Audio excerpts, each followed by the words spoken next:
And we're starting in 3, 2, 1.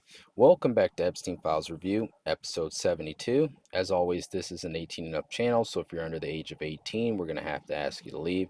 And with that being said, we're going to jump right back down the rabbit hole. We're going to start with a recap of our last file, which was file 7100. Hope everyone's doing well on this Wednesday. So what this was, it looks like a breakdown of a conversation. We'll just read it one more time for those who didn't see the last episode. If you haven't, I would encourage you to do that. You may have to go back just a little bit. I'm going to Sweden on the 18th. I would love to meet with you prior to that, earlier this week or the following week. Possibly you would like to meet so-and-so as well. She is Redacted's sister. In May, the new female economist of the year will be here. Maybe you would like to hold a BBB dinner. I don't know what that is on the 25th of May to welcome her and see the other girls. I then leave June 1st for Sweden again. Sent note to Redacted and copied Redacted. Redacted Japanese. Redacted is down 600,000. Nestor is a loss of 600,000. Redacted now, a total loss of 1.3 million. Let's discuss the Redacted conference call. P.S. I had not received a report on Redacted's position for the past 6 weeks until yesterday. I've made an appointment for Squishy today. Now, for anybody who doesn't know who Squishy is, that was their dog. Today at 4:30 p.m. at the Palm Beach vet to get an ID chip put in him for traveling abroad. Is this okay? Returning your call, please call, please call. So this is basically typed up, seems like voicemails. Redacted, is he coming to New York at all? I will be there the beginning of June. Redacted on her cell phone, are you back? The letter of credit, Redacted had some problems with the letter of credit being too broad and has been working with Redacted to fix the issues. He expects to be done today, and then we send it to Mellon Bank for their acceptance. Mellon is Karen Models Bank, who will issue a line of credit secured by the LOC. I will push to get this done. Repayment of my loan, this is what I can do for the moment, and I hope it is okay. You know, Redacted says nothing. I can get you 1,000 next week, but then I won't be able to pay you again until probably 2006 when I get another bonus. I just can't afford to take any out of my paycheck. I hope that is 2006. I will be able to pay you 2000 and so on, but basically it is going to take me a few years to return the entire 6000. Our conference call tomorrow. I don't believe we ever came up with a time. I'm available for you whenever you like, but if I had my preference, it would be before 2. I have a meeting at 2, but I could reschedule. Just let me know. Redacted was diagnosed with lung cancer. It was announced today. Name reservations for Max Mirror Films Incorporated in Delaware, California, and New York all will expire shortly. Would you like to extend the reservations for all or any of these states? Call Redacted. LM for Redacted. When she will be able to send you another check. Okay, so now we're into the first file of this episode. I need to speak to you. It is important. From Credit Suisse First Boston. When could we? It's kind of garbled there. Looks like it says set a meeting. Monday 18th or Tuesday 19th was tentatively set. All the directions holding their schedules open, or directors. Please call. I'll call you in the end of April to set up a meeting. Please call. I'm working in a basement. My phone isn't working. Leave me a message. It's a 300 million fund, Capri Capital Advisors of Chicago, and the Redacted originally had a partner, Chartermac, part of related companies, and Erie Indemnity. The letter will be out for 3 months. Please call if you have any questions. Something, the Robin Hood benefit. The dinner will be held this year on May 25th. Tables sell out quickly, and we wanted to know if you would like to purchase a table again this year. We will be faxing over the invitation. I will forward it on to you in Palm Beach. Okay on Wheels Up at noon tomorrow. Did you mean Redacted? I'll have her call you 9 p.m. tomorrow. I'll call you in 5 minutes. Okay, you can attend. You can attend Robin Hood. Is confirmed for 9 p.m. tomorrow. Can I pick up some money? I need a hotel room for tonight. I'll call back since I don't have a phone. This is probably one of the young girls that he was funding. Please call. I will see you at 4 p.m. on Thursday if you want to meet the Redacted sister, specifically Redacted. I think it would be best to meet with them separately from me. Possibly if you are here Wednesday, you can meet with them after their work. That's an interesting message as well. On to the second file of this episode. Please call. Just wanted to see if the girls had a good time at the magic show. I told him it was an amazing show. This might have been David Copperfield. We've seen him a bunch of times in the file. Please call. Calling again to see if I can pick up money. I called redacted and got his voicemail. I asked that he'll call back tomorrow. From Landstro Corp, I'm a realtor and I've dealt with Ghislaine at one point. If you can't stay at 457, what do you want? I have a unique duplex penthouse on 52nd Madison, huge terrace, fireplace, 8,500 square feet or half, residential feel. I will email redacted the floor plans. This one's completely redacted. I left redacted a message on his cellular to call you. Redacted. He is still out of town and the Florida office phone is not working at this time because I was told they are moving offices. I left redacted a message to call redacted regarding the wine. Please call. All right, so I believe that might be the end of that voicemail. As you can see, we got a nice long vertical drop down here, but we do have files. So this is a handwritten message. It says Singular Wireless, 801 North Point Parkway, some address in West Palm Beach, Florida, admin subpoenas. So these are the cell phones. I'm assuming that these are the investigators' notes. So you've got T-Mobile from December 1st of 2004 to the present. And there's T-Mobile's address. This cell company is completely redacted, but that's from June 1st of '04 to the present. Singular Wireless, June 1st to the present. So they've got all of his cell records. Florida Cell Service, June 1st to the present. This is 2004. Same here. Sprint Nextel. Got some phone numbers here. Brianna Underbaker or Underbake. You got Sprint Nextel. So we've got some phone numbers written here. It's kind of scratchy. I don't know what that says. Maybe Bell. And we have Jeffrey Epstein, Bell South. The phone numbers. This is in Decatur, Georgia. Singular redacted. Some January 1st of '04 to the present. November 1st of '02 to 2005. Metro PS has their information. So yeah, that said Bell South. So we've got a completely redacted box here. This is all redacted. This is still, I believe, cell phone bills, express checkout, no lines, no waiting. So we don't really need to read this because this is just random stuff. Looks like from the Grand Hyatt, their front desk kiosk checkout. We've got, appears to be a room fee for the Hyatt Hotel. You can see the logo there. Omega World Travel. So now they're checking out where he was staying. And here are his flights for travel from New York. You got some to DC. So this is just an invoice, more invoices at the Hyatt, Grand Central New York, which is kind of odd because if he had a house in New York, I don't know why he'd need a hotel. Got a Miami appears address here. Epstein Actings. Take picture, Miami, scouted all 3 locations. Jean-Luc Brunel wasn't in. We know that's his guy. Apparently, he was interviewed, most likely in Miami. They're trying to find his location, set up appointment. Now, we know Jean-Luc Brunel was investigated and prosecuted and convicted, and allegedly he ended his own life while in prison, allegedly, just like Epstein did. So once again, here you see the Hyatt logo.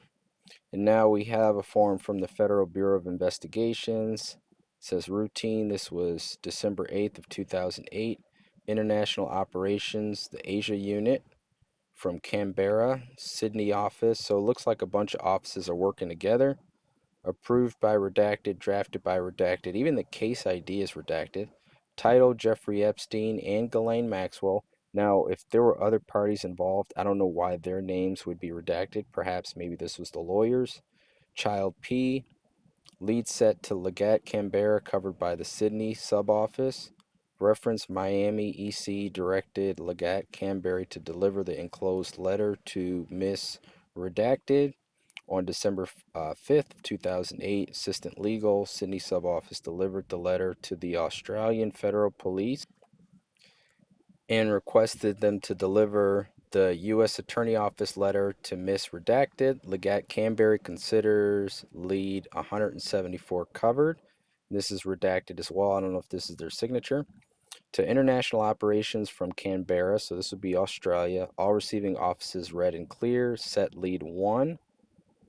So we've got some notes here with heavy redaction. You've got General Counsel. Their notes are redacted. The following report was run by Redacted, and this just looks like a disclaimer. The telephone application is designed as an investigative tool. So yeah, that's generic. We don't need to look at that. Sensitive classified summary of calls. So this looks like a summary of his phone calls from September to October. Excuse me, from July 15th of '04 to September 10th of 2005. Shows the number of calls he made. And let's see, for information purposes only, this looks like, says for informational purposes only, LexisNexis, a division of Reed Elsevier. All right, so looks like this is all public records, commercial available data services, full name redacted, the address is redacted, some address details, we've got some names, potential relatives, it shows the income, head of household, age, Law ENF Solutions. All right, so we've got some more addresses here. 4 documents, 1 document, 3 documents. This is from the Department of Justice, redacted, and this was March 14th of 2008.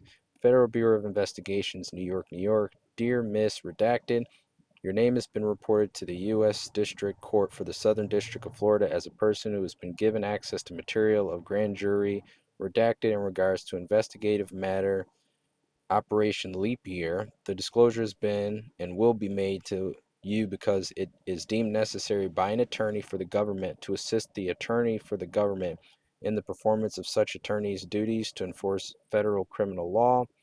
Your access to grand jury materials, including testimony and documents, is for the sole purpose of assisting the government attorneys involved in the grand jury investigation in the performance of their duties to enforce federal criminal law and shall be utilized by you for no other purpose. No grand jury material may be utilized by you for civil or administrative proceedings, nor for any other purpose that the enforcement of federal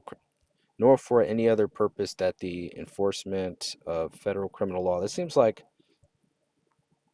a half sentence there, but it is a comma. No grand jury material may be utilized by you for civil or administrative proceedings, nor for any other purpose that the enforcement of federal criminal law. That just doesn't sound right. Sounds like an incomplete sentence. But anyway, grand jury proceedings are secret. Unauthorized disclosure of matters occurring before the grand jury is a violation of Fed R. Crim P6E. It may be punished as a contempt of court. I request that you acknowledge receipt of this letter by returning a signed copy to me. If you have any questions about it, please call me at Redacted. And this is Alexander Acosta, United States Attorney. I think Alexander Acosta had some controversial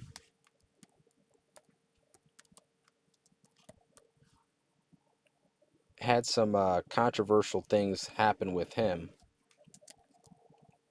Not to get off topic, I'm just curious because that name. The allegations in 2007, Acosta's office identified at least 36 underage victims and drafted a 53-page indictment against Epstein, who faced life in federal prison. Okay, so obviously he's linked to this court case. He was the U.S. attorney in Florida. When he negotiated okay, now I remember. Negotiated a controversial, so when he was charged, it was U.S. Attorney Acosta that gave him a cushion deal as far as avoiding prison time. I think he was even able to leave the jail. The agreement Acosta bypassed federal charges and agreed to a secret plea deal. Epstein pleaded guilty to lesser state prostitution charges and served just 13 months in county jail with work release privileges. So yeah, he was coming and going from the prison. That was this guy here, and that was highly scrutinized.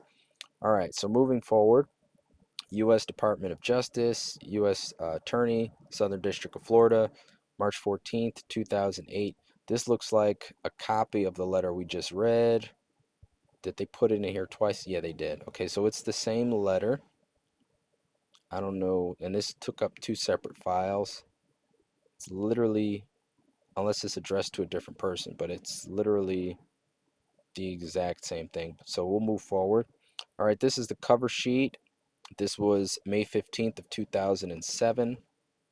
FBI PBCRA, subpoena request, American Express, GJ letters, please deliver as soon as possible.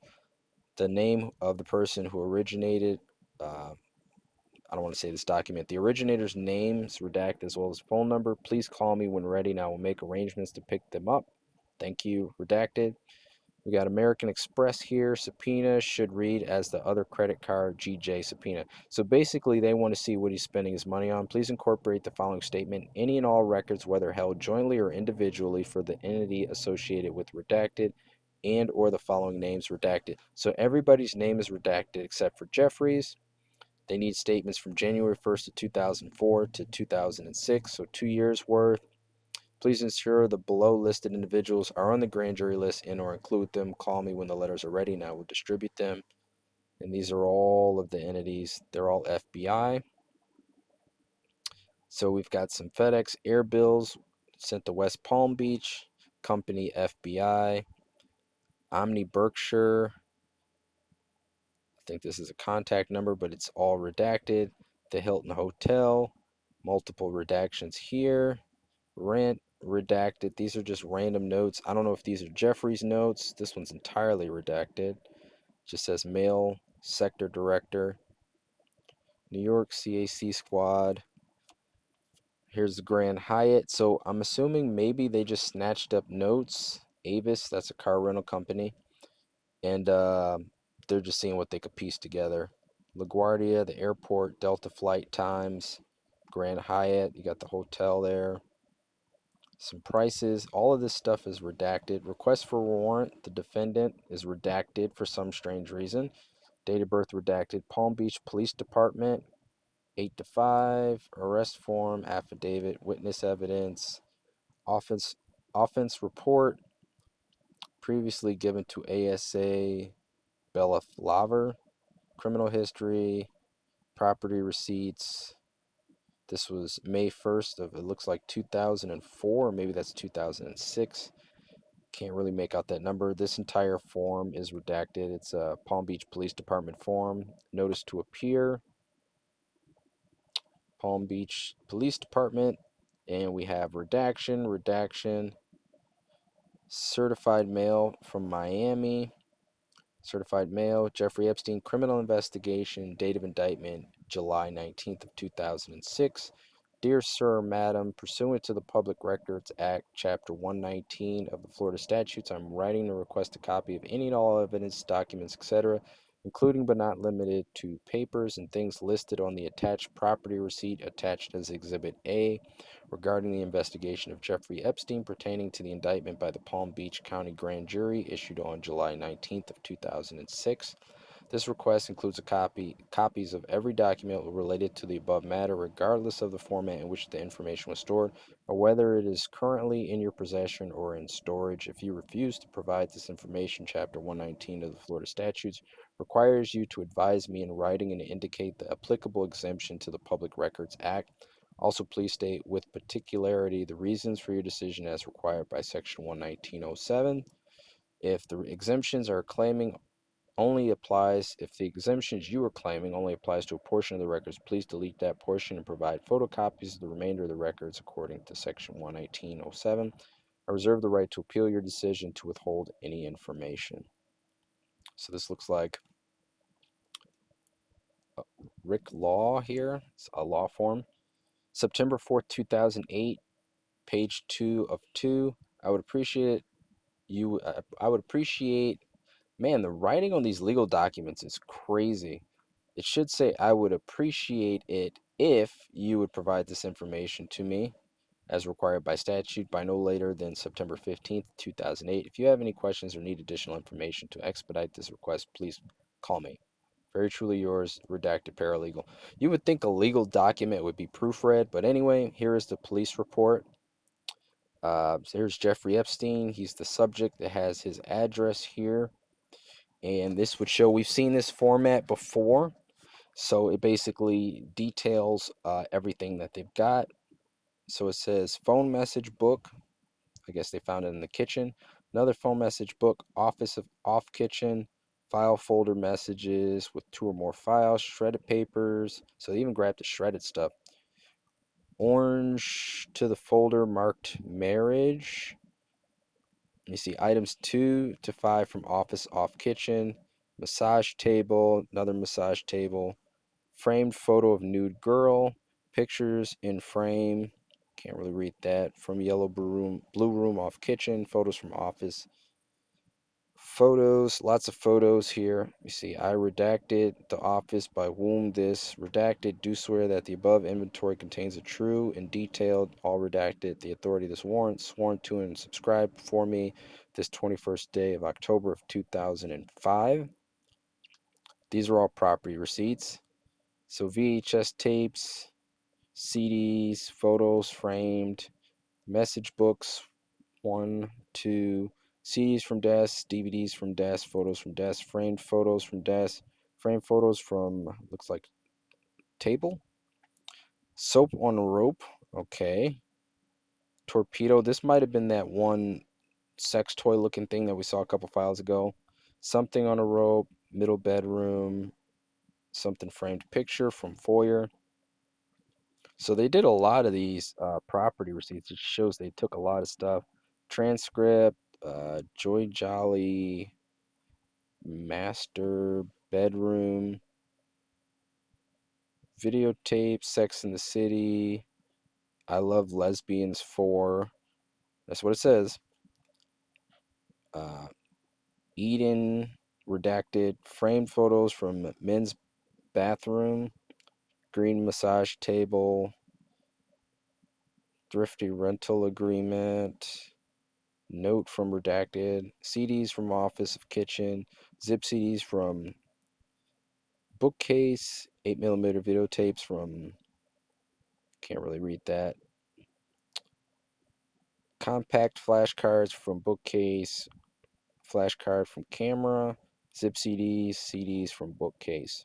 So it looks like they found a lot of stuff in the bookcase, floppy disks from middle shelf, zip drive disk, power cord, CPU from guest bedroom, 8mm videotapes in guest bedroom, CDs, discs, zip discs, 35 through 48 from bedroom, a message book, another message book, compact flashcards, CDs, and CPU from guest house office. Power cords, CDs, massage tables, framed picture with naked girl. I would appreciate, okay, we read this. This is a duplicate as well, basically saying, can you adhere to this no later than September 15th, 2008? This might be an itemized list that's completely redacted. The following investigation was conducted. Let me see where we're at. We're 50% through this episode. The following investigation was conducted by SA, redacted, on August 27th, 2007 at approximately 8:26 a.m.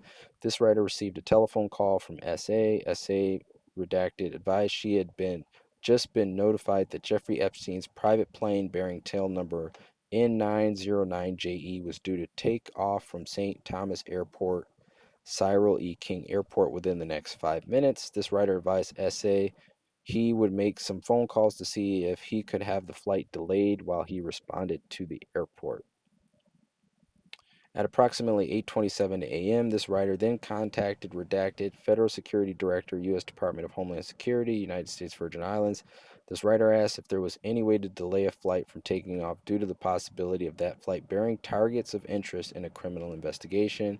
Redacted advised the only way he could delay a flight if there was a threat to the safety of the flight. This writer informed Duffy this case did not meet that criteria. Redacted then provided this writer with the phone number of air traffic control. This writer then contacted air traffic control, redacted, and spoke with redacted, the code name used by the individual working at the tower. I identified myself to redacted and asked him the status of the flight for Redacted. Redacted advised the plane had filed a flight plan that showed estimated departure as being 4 minutes prior to our conversation. Redacted advised the plane was still processing through customs at this time. I asked Redacted if he had the capability of delaying the flight due to the plane possibly transporting targets of interest in a criminal investigation. Redacted advised he could delay the flight a few minutes by informing the pilot of our approach should the pilot request permission to take off prior to my arrival. This writer then departed for Cyril E. King Airport. While en route to the airport, this writer contacted SST FBI St. Thomas and requested she contact United States Customs and Border Patrol and inform them of my impending arrival. This writer then contacted SA and informed her of my departure to the airport at approximately 8:44 a.m. This writer received a telephone call from Redacted Supervisor CBP. This writer told Redacted there were possibly two female targets getting ready to take off on the aforementioned plane. Redacted told this writer to meet him at the cargo entrance of the airport. Upon arriving at the airport's cargo entrance, this writer was met by Redacted and two of his coworkers. This writer followed Redacted to the aforementioned plane, which was parked in a waiting area with the engines off. This writer showed Redacted and his coworkers a picture of the two female targets and explained the purpose was to serve the two females with target letters. Redacted stepped away and went to speak with the pilot of the aircraft. This conversation between Redacted and the pilot occurred out of this writer's range of hearing. Redacted returned and advised the pilot, informed him that Epstein was the only passenger scheduled on this flight. Redacted informed me he was going to check the plane as part of their customs check and asked me to accompany him. Now, this is very interesting if what I'm reading is correct. So they had two targets, female targets as well, that they wanted to serve paperwork. And they're saying that Epstein was the only passenger scheduled to be on the flight. So where is the accountability to the two females? Is this trafficking on commercial flights? And if he was able to pull this off, because I know there's just a lot of security and ID checks on planes, there had to be an entity to facilitate this. That should also be an investigation in itself. Redacted advised they had the legal authority to board any aircraft going to the United States. I boarded the plane along with the Redacted and the other two CBP personnel. We walked the length of the plane and ascertained there was no one on board. We then disembarked the plane. Redacted had one of his personnel go into the airport to ensure the female targets were not present inside the terminal. So the people they're looking for aren't even on the plane that they did all this work to delay. The CBP officer returned and advised Epstein was alone and was still processing through customs. So Epstein's not even on the plane yet. At approximately 8:55 a.m., this writer contacted Redacted at ATC. This writer told Redacted the plane had been checked. Redacted advised he did not have to delay the plane or take any action to delay the flight, as the pilot never requested permission to take off. At approximately 8:59 a.m., this writer contacted SA and informed her Epstein was traveling alone. SA advised she had just obtained that information from another source, so maybe it was false information. All times referenced in this insert were taken from this writer's cellular telephone call history. All right, so I don't know if this is a written timeline of the call history in from, so this looks like these are flights. These are flight times. Incoming Newark. Let me see. Plane, FBI, called TSA directly, called air traffic, two young females. So this looks like notes. Epstein never passed through customs. Excuse me one second. Take a sip of my coffee. Got a frog in my throat. All right. Met with CBP supervisor. Needed to, I don't know if this says surveil. Oh, serve target. Letters to two females. CBP pilot. Walk. Terminal. Epstein appeared. Showed pictures. So these are just random notes. Couple then called air traffic. Never requested clearance. No holdup. Approached plane. Pilot. Don't know what that says. Told the pilot something. Looked around. Therefore, authority to go on any plane. Okay, so those are just notes. This is a memo. Let me see. New Jersey, California, Tuesday, Thursday, Tuesday, going to Miami. Fax number redacted, office redacted. All right, in the circuit court of the 15th Judicial Circuit, we're 55% through this episode. In and for Palm Beach County, Florida, state of Florida.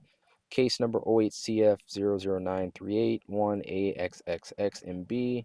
Division's a little worn off. Defendant Jeffrey Epstein agreed order correcting Shrivener's error. This matter came before the court upon the agreement of Jack A. Goldberger, I'm assuming this is one of his defense attorneys, attorney for the defendant, and Barbara Burns, assistant state attorney, and the court being otherwise fully apprised of the facts and circumstances therein. It is hereby ordered and adjudged that the order of community control is corrected to delete special condition number 26, supervision by DOC by means of an electric monitoring device or system. So they're deleting a special condition and special condition number 27, electric monitoring 24 hours per day. The plea agreement and plea colloquy clearly reflect that the defendant was not to be placed on the electronic monitor. Done and ordered in Chambers, West Palm Beach County, Florida, this 4th of May, 2009. Here's the judge, Jeffrey Colbath. So it looks like they're denying his ability to not be in prison due to him being electronically monitored. They don't want him monitored. Or is it his attorneys are trying to get that order removed? So we are 56% through this episode. This was scanned May 5th of 2009. We're going to jump to 7157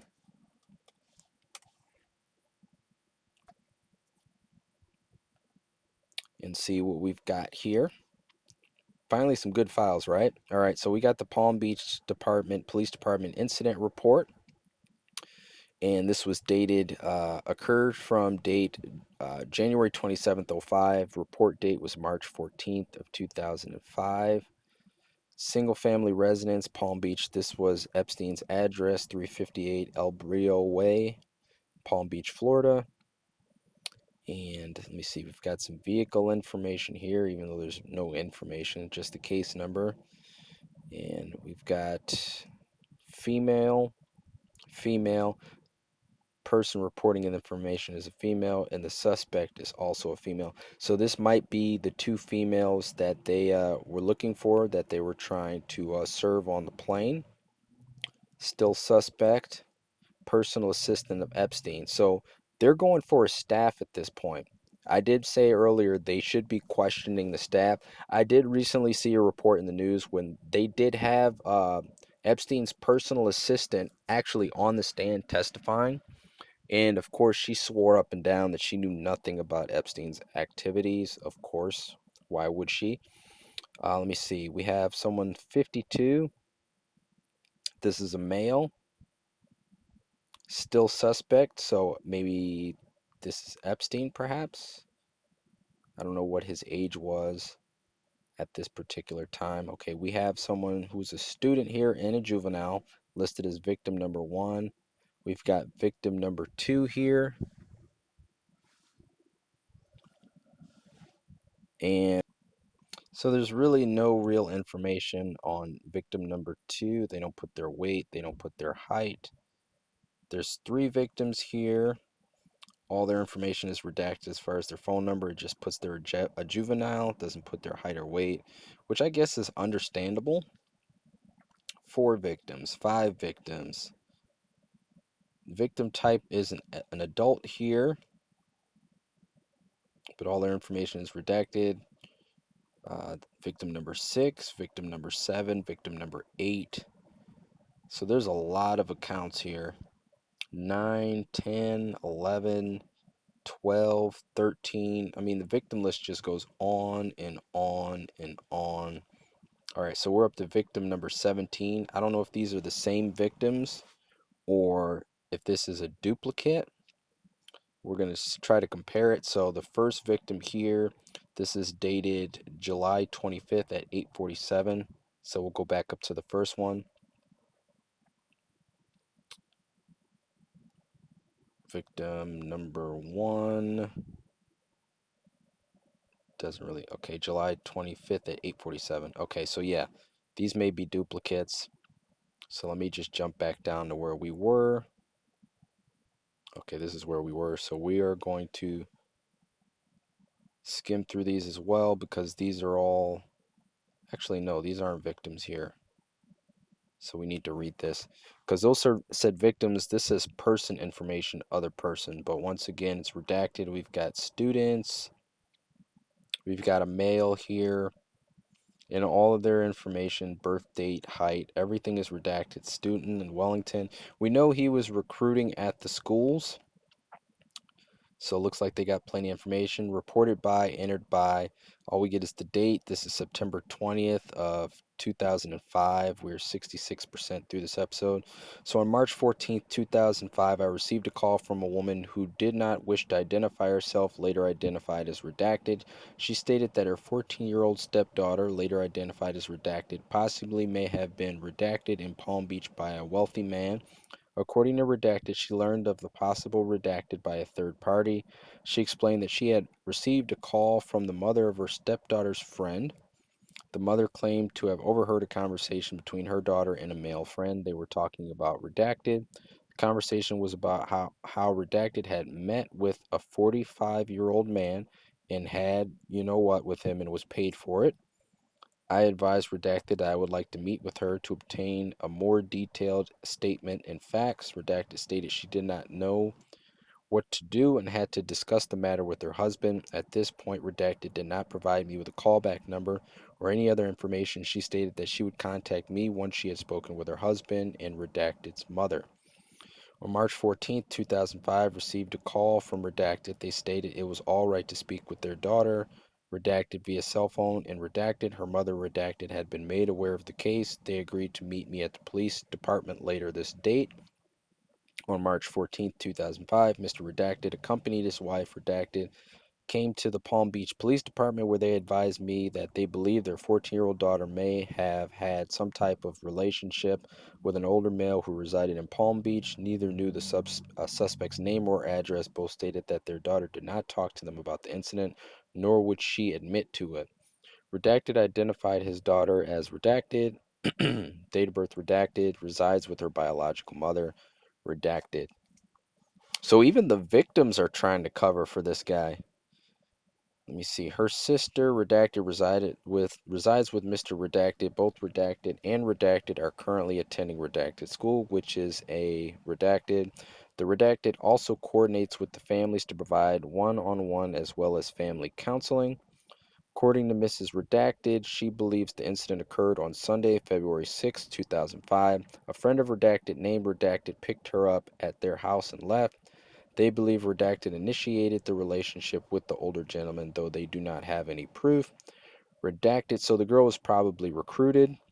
Redacted lives close by with her mother. Mrs. Redacted further explained that Redacted was introduced to Redacted by Redacted, a boy she was dating. Goes to Redacted. Mrs. Redacted continued that on Sunday, Redacted picked up Redacted and drove to Palm Beach where they met the man.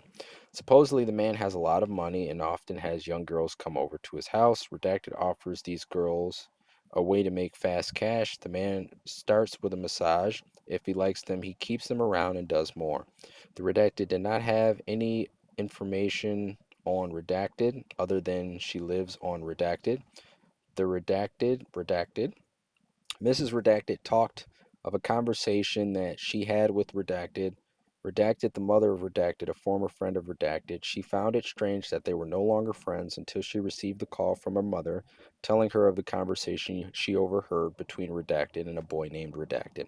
Mrs. Redacted told me of an incident that occurred on February 9th of 2005. Redacted got into a fight at school. Redacted, Mrs. Redacted found over $300 in Redacted's purse. So I do remember that this particular case that's being notated right here is what blew this entire thing wide open. So, and this is clearly fact, but it was alluded before that how did Jeffrey get caught after all of these years? There was a girl that got suspended from school because she got in a fight and they found this large sum of money, at least for a high school student, in the bag. And then, and I guess in the fit of the argument, the other girl is the one that said this is how she got the money. So it must have been circulating around the school since Epstein was basically picking girls from the school. She probably wasn't the first one, so it was probably common knowledge amongst the teenage students in the school. But Redacted gave different explanations for the large sum of money, so there you have it. The victim was not copping to this. Initially, the school administration thought it was drug related, but then dismissed the claim.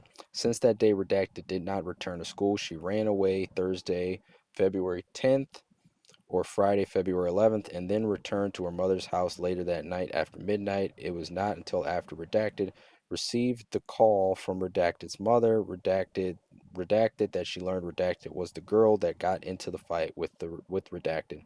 The fight was instigated when Redacted accused Redacted of being a prostitute.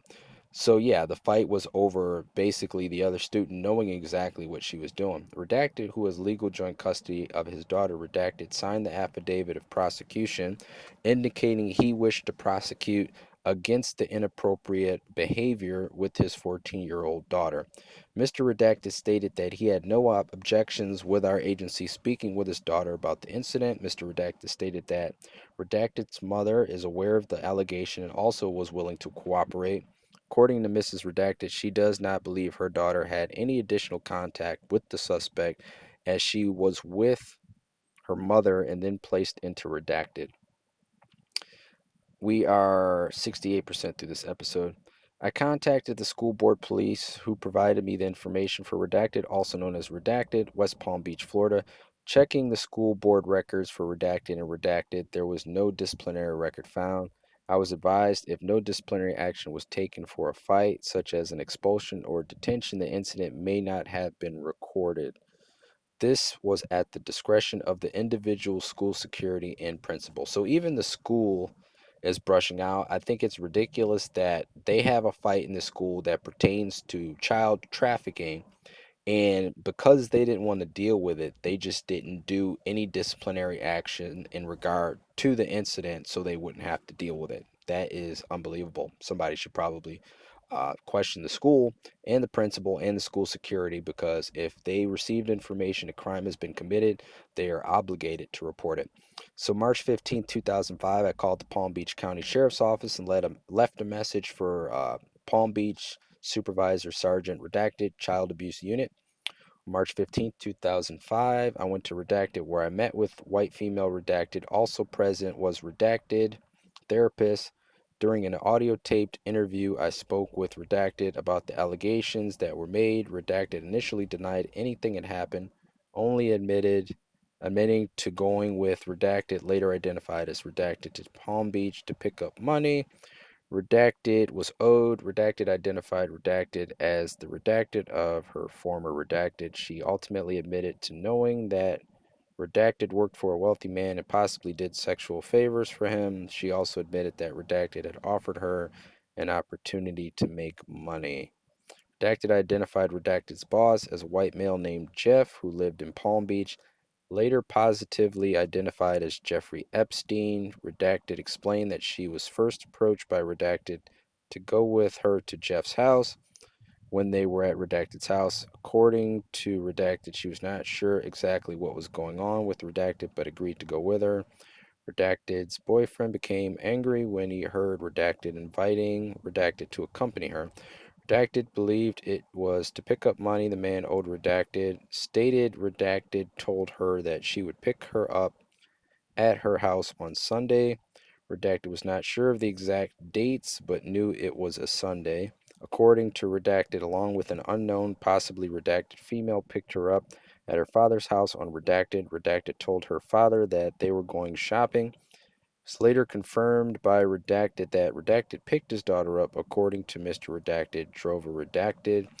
Redacted drove along with the unknown female to Palm Beach. Sometime on the way there, a conversation occurred between Redacted and Redacted, whereby Redacted told Redacted that if Jeff asked her Redacted age, she should say she was 18.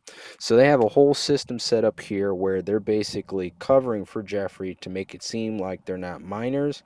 That way, if he were to ever be questioned in court, which he later would be, he can say, well, I was under the assumption these girls were 18 years old. Redacted recalled that Jeff's house was on a dead-end street. All three girls walked up a driveway past what appeared to be a small guard security room. Now, if he had guards, they also need to be questioned, because don't you think it would be a little odd that you have all these young girls with book bags coming up to the house day in and day out, and you don't think that's questionable? You don't think you should ask some questions? I mean, clearly they were being paid off as well. In fact, Redacted recalled a male approaching them asking what they wanted. Redacted stated that they were there to see Jeff. The male allowed them to continue walking up to the house, so that male needs to be questioned. Redacted stated the man told them that Epstein was not there but was expected back. He allowed them to enter the house via the kitchen. He offered them something to drink while they waited inside. In other words, this security guard is aiding in the trafficking. He's offering them drinks, keeping them there until the predator can get back. Shortly after, Epstein and a woman described as white with redacted hair entered the kitchen. Redacted believed the woman was Epstein's assistant. Mind you, this is the same assistant that said she didn't see anything going on. Redacted added that the woman did not seem friendly and kept her responses short and direct. Epstein introduced himself to Redacted as Jeff. Redacted got the impression that Epstein and Redacted friend knew each other. Redacted described Epstein as being approximately 45 years old, a long face and bushy eyebrows with graying hair. Redacted and Redacted left the kitchen, leaving Redacted and Redacted friend alone in the kitchen.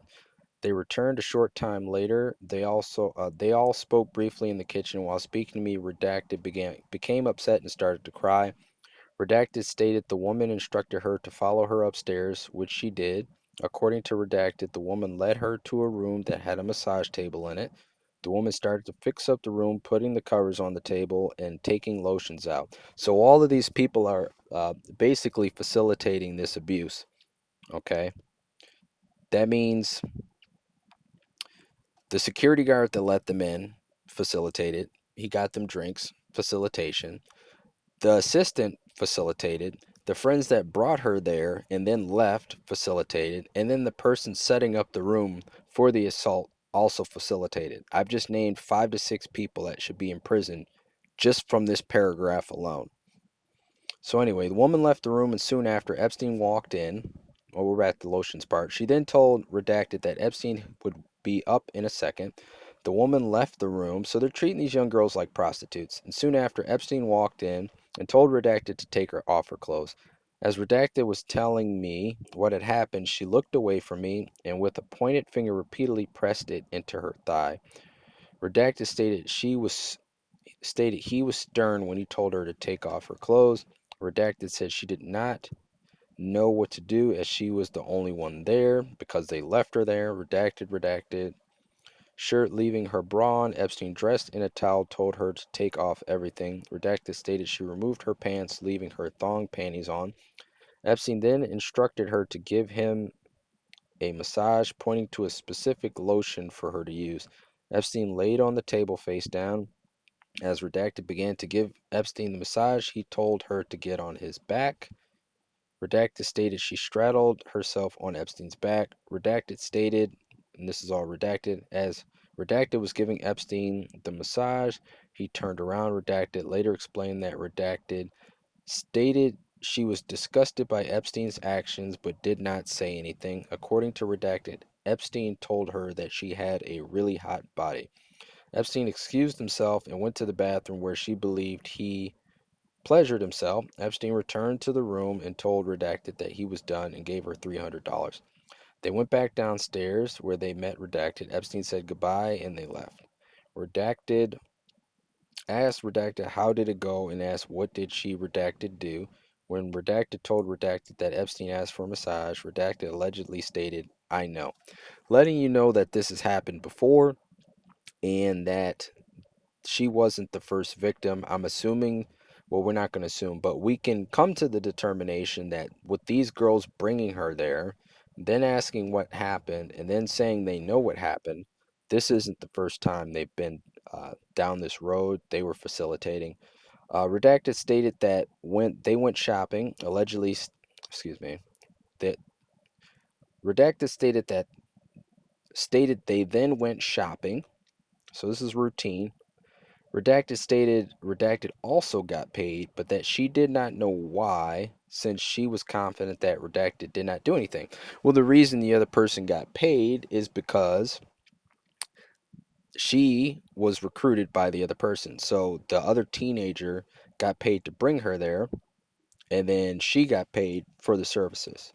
So he was flipping these girls. He would get them to do the massage and then get them to find other girls.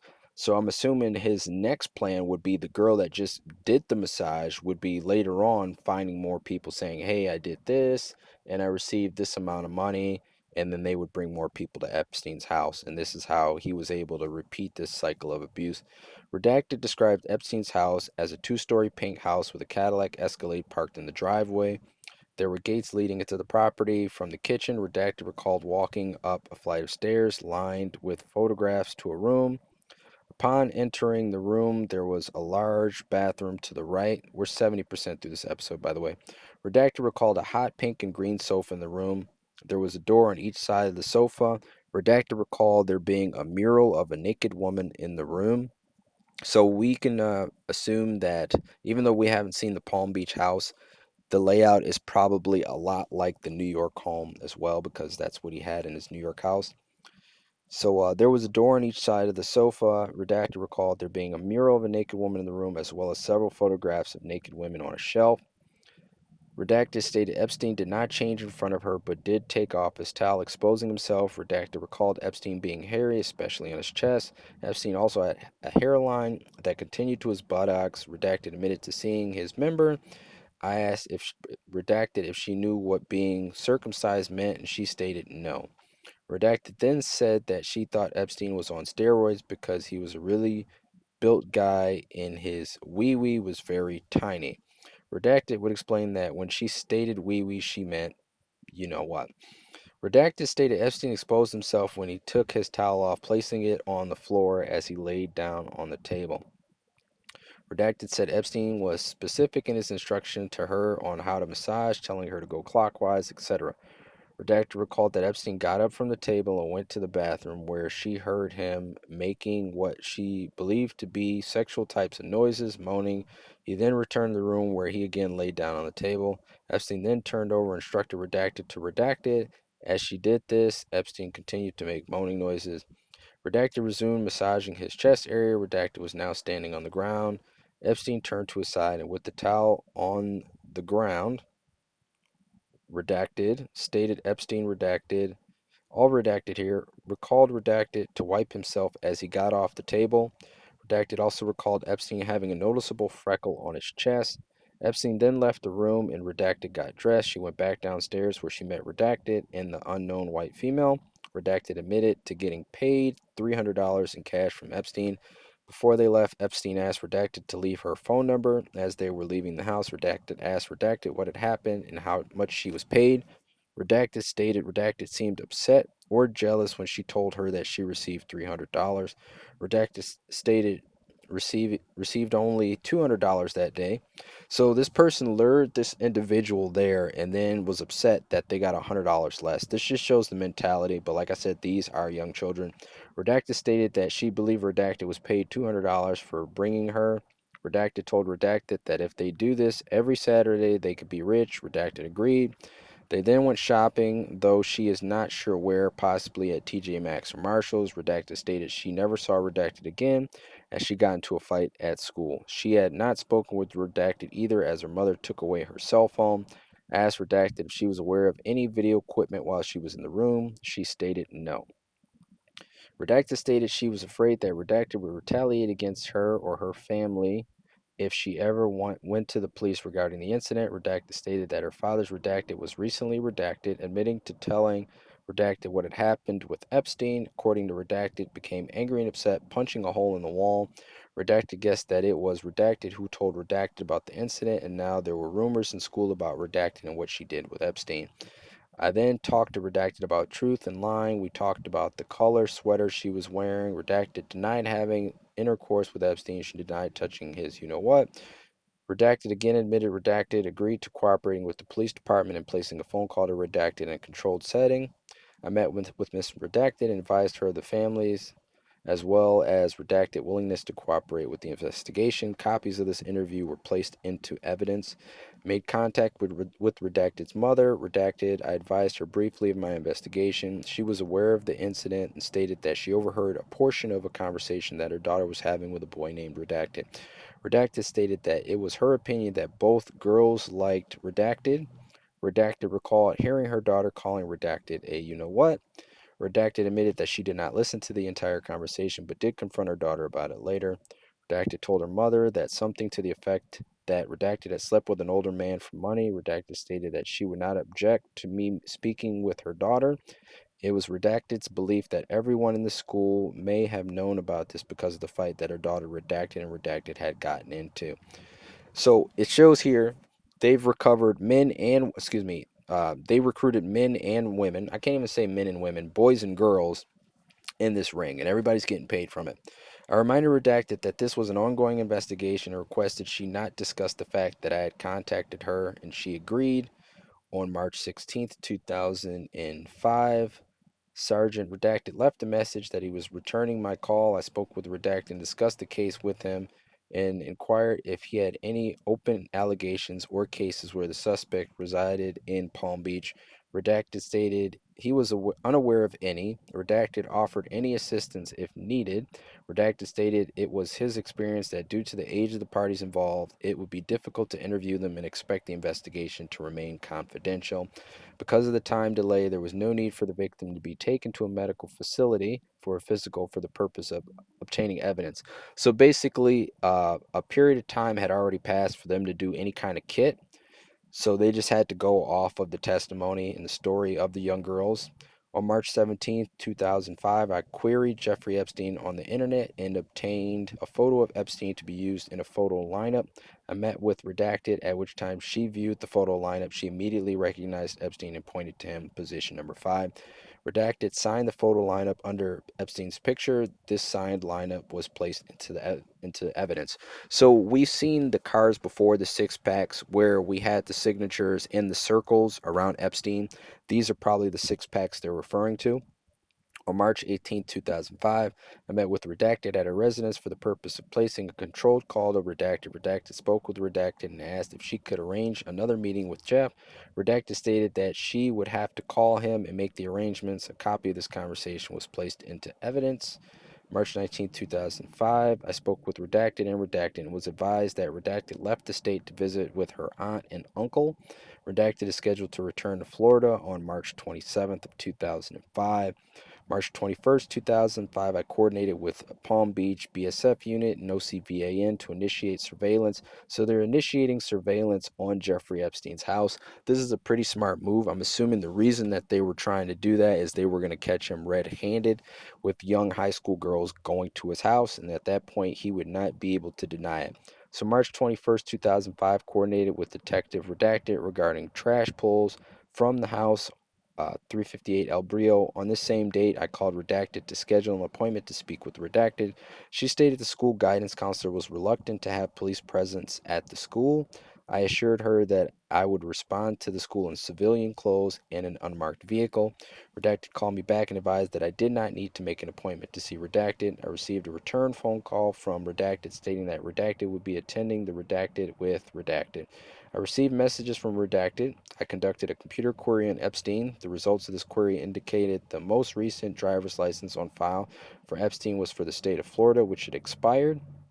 Billionaire with an expired driver's license. Go figure. A cross-reference of Epstein's residence, 358 El Brio, Palm Beach, revealed the following affiliated names. So you've got Ghislaine there. A computer query for both returned no history, so they had no arrest record at the time. On March 23rd, 2005, I spoke with Redacted cell phone. Redacted, I requested that she did not discuss the incident with anyone, including her daughter, Redacted, as I did not want the investigation compromised. I was told at this time that Redacted and Redacted have not been getting along due to the fact that Redacted has decided to continue living with her father. On March 29th, 2005, I placed telephone calls to both Redacted and Redacted's residences, requesting to speak with them regarding the investigation. I received return phone calls from Mrs. Redacted and Mrs. Redacted and advised them that I would be contacting redacted to coordinate a time to meet with redacted. This was at the request of both redacted and Mrs. Redacted that redacted scheduled to be disrupted as little as possible. I also updated them to the investigation thus far. Both Redacted and Redacted stated they had no objection to my meeting with Redacted and speaking with Miss Redacted. She identified cell phone numbers of Redacted as being the phone assigned to Redacted. Miss Redacted had no objections and provided consent to giving it to the police department for the use of placing controlled phone calls from it. So it looks like they were going to try to stage a phone call from the phone, most likely trying to pretend to be the girls or just to see if Jeffrey would answer. Another smart move. Miss Redacted had no objections, provided consent to giving it to the police department for the use of placing controlled phone calls from it.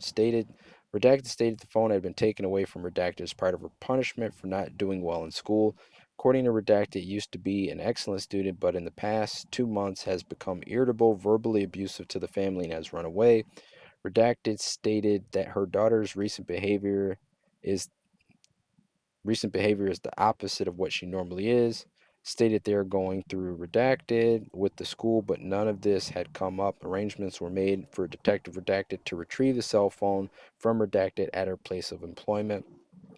I called Redacted and requested to speak with Miss Redacted. Upon speaking with Miss Redacted, she advised me that she was in the middle of Redacted and would call me back once the Redacted were completed. Miss Redacted stated the sessions should be concluded by 7 p.m. At approximately 8 p.m., I had called Miss Redacted, at which time I left a message on her voicemail requesting a return phone call. Spoke with Miss Redacted and advised her that I did not meet with her daughter and that I would again attempt to coordinate a time with the counselor so as to not disrupt Redacted's school schedule. Redacted had no objection. Shortly after speaking with Miss Redacted, I received a call from Miss Redacted. I explained the situation and requested a time to meet with Redacted. Back reviewed Redacted schedule and advised that Redacted would be available after 3 p.m. On March 30th, 2005, I met with Miss Redacted and Redacted. I reminded Redacted of her conversation with Redacted. During this time, Redacted initiated a conversation with me in which she admitted that she was not telling me everything that had happened during the time she was alone with Epstein. According to Redacted, while she and Epstein were alone on the second floor, Epstein used a Redacted stating there was Redacted. I asked Redacted if Epstein ever asked her age, and she stated he had. Redacted stated she told him she was 18. Now, once again, this is the cover story. And with kids, they don't want to get in trouble and they feel obligated to not get other people in trouble, which is exactly why he picked these young kids, because he knew he would be insulated. When Epstein asked what school she was in, Redacted responded she was in the 12th grade at Redacted. During the course of this incident, Redacted stated Epstein told her that Redacted had worked for him for years. So this person had been recruiting more girls at the school. It may be the boy, maybe the girl. It doesn't say which one, but this is clearly a circle. We then continued with the controlled call to Redacted at approximately 3:35 p.m. Redacted from her cell phone made a call to Redacted's home. Redacted was not home. Redacted was told that Redacted was at working, I'm assuming at work, working a double and could be reached on her cell phone. Redacted is employed at Redacted, located on Redacted in Wellington. Redacted called Redacted during the conversation between Redacted and had Redacted asked Redacted what happened, stating that she had heard rumors that Redacted was going to press charges. Asked if they, meaning, the words are all kind of scrambled, asked if they, meaning Redacted's parents, knew about Jeffrey. Redacted claimed to have heard that Redacted's father had found out about Jeffrey. Redacted told Redacted that her parents, did not know anything about Epstein. Redacted told that Epstein needed someone to work tomorrow and asked if she was available. Redacted stated she would call Epstein and then call Redacted back. During the course of these conversations with Redacted, she would at times appear to be articulate and well-spoken. She would then start to act in an immature manner by looking around, not paying attention, drawing on a paper. Redacted would offer me a high five whenever she claimed to have told me the truth and the details of the afternoon at Epstein's house. So you could just see the level of immaturity here. These are children he was dealing with. Redacted would sit in the chair with her knees propped up to her chest as she admitted that she did not tell me all the details. I'm just going to try to correct some of the grammatical errors here as I read it. Tell me all the details of her encounter with Epstein during our first meeting. As a means of positive reinforcement, I would high five redacted. On March 31st, 2005, subpoena requested for redacted and redacted. Redacted and redacted phone numbers were drafted.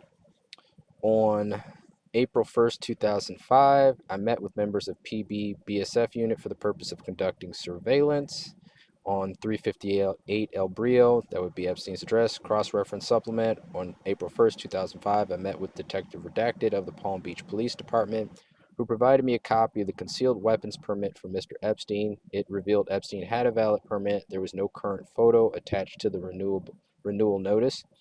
On the same date, I queried various different websites for possible identification of the purple item retrieved from the trash pull from 358 El Brio. The item was similar in description as the one described by redacting it and used by Epstein. So this would be a you-know-what toy, most likely. I made contact. In fact, I think we saw some in the files in earlier episodes. I made contact with spicygear.com and spoke with the owner redacted. I emailed a photograph of the item for his opinion. He identified the items as a jelly anal wand of some sort. The item is easily available at you-know-what shops in South Florida. April 6, 2005, I conducted business queries into Epstein utilizing the internet. I located articles relating to financial reports. There was no local history. On April 1st, 2005 to April 3rd, 2005, with the assistance of Redacted, there was continued surveillance on the property. So at this point, they're surveillancing the property. We're 75% through this episode. On April 4th, 2005, I obtained a copy of voicemail messages dated March 31st and April 1st from Redacted to Redacted. A female identifying herself as Redacted states that she could pick Redacted up to take her to Epstein's house for an 11 o'clock appointment. A copy of this was placed into evidence. On April 5th, 2005, a trash pull was conducted at Epstein's residence by Detective Redacted and me. There were several messages written on various forms of papers. There was a message from Redacted indicating Redacted 11 o'clock. The following was additional information obtained from trash retrieved from Epstein's house. Jean Luke, we know who that is, 6:20 a.m. Redacted, Friday, 5:30 p.m. A message receipt dated April 4th, 1:05. She is looking to speak to you. Redacted. On April 6, 2005, I faxed subpoena request to SA Redacted office for Epstein and redacted phone records. Phone numbers redacted. On April 6, 2005, I called Redacted, extension Redacted, and spoke with Principal Redacted. He confirmed that they had a student by the name of Redacted. He requested a written request prior to releasing any additional information on this same date. I faxed Redacted a request for student and parent information on Redacted. I advised Redacted that due to this being an open investigation, he was not to discuss the matter with anyone. On April 8th, 2005, I received a message from Redacted providing me the following information. Redacted, date of birth, Wellington, Florida, parent's name, work, redacted information. Detective Redacted provided me with trash obtained from Epstein's house. For April 6th through the 7th, the following information was retrieved. Jet aviation itinerary indicating a departure date of April 5th, 2005 at 4 p.m. with an arrival in New York City at 6:15 p.m. Flight crew captain redacted, co-captain redacted, flight engineer Larry Morrison, call sign. So it's funny how they redact all these people, but Larry Morrison's name's there. A note stating bye Jay, thank you redacted, handwritten notes and messages. 12:30 chicken, September, work Sunday at Monday after school. So this shows he knew these pilots personally. They're writing him notes, and I figured that was the case when we saw in previous episodes pictures of Epstein and his coparts with the pilots. So that they clearly had a relationship. Monday after school left message for Redacted. Redacted works 4 to 9 Monday and Tuesday, leaves school at 11:30 a.m. Redacted will be here tomorrow at 10:30 a.m. Mrs. Redacted, there was no trash for April 8th. So they've been keeping tabs on his trash, gathering any information they can to corroborate their case. April 22nd of 2005, received the results of a subpoena request from Redacted. For Redacted, the results only provided subscriber information. I contacted Redacted Investigative Subpoena Compliance Center, who stated the request was not complete and the results would be sent to would be sent to me as soon as the query was finished. Cross-referencing the names redacted and redacted, as well as phone numbers which were obtained from messages, notes via trash pulls, I identified the before mentioned individuals as being acquainted with someone at Epstein's address, date of birth, driver's license, DOB, Florida. So they've even got letters from people that are writing back and forth to Epstein. So they're trying to figure out who he worked with and who he was associated with, are both above the legal age of consent. On May 3rd, 2005, I spoke with Redacted and updated her on the investigation. Redacted stated that Redacted was doing well in the school. Her contact with the outside is limited as they do not have access to the phones. Redacted, and she is not allowed to go anywhere alone. On May 11th, 2005, I made arrangements to meet with Redacted and Redacted on Thursday, May 12th, 2005. I spoke with Redacted regarding the case. They will be moving to Redacted. They will be very busy over the next few weeks, but will be available via phone. We'll coordinate a date to meet to discuss the matter further. During this week, I conducted surveillance at Epstein's residence and at the airport, but there was nothing to indicate that Epstein was in town. Due to conflicting appointments, rescheduled until June 2nd, 2005 to meet with Mrs. Redacted. So I'm pretty sure at this point, Jeffrey's got wind that he's under investigation and he probably skipped town. I also spoke with Redacted and updated her to the investigation. On June 2nd, 2005, I met with Redacted and Redacted advised that she could be reached via her cell phone until she is able to provide me with her new contact information. I also received a message from Redacted, attempted to call back, but the line was busy. June 14th, 2005, I received information that Epstein's plane was at Jet Aviation. I spoke with Detective Redacted regarding surveillance. So they're trying to get surveillance on his plane. I called the Redacted and asked for Redacted. I was advised she was not working today. That would indicate that Redacted was still employed there. On July 7th, 2005, I faxed subpoenas requests to Redacted's office for Epstein and Redacted's phone records, phone numbers, Redacted, Redacted, and Redacted.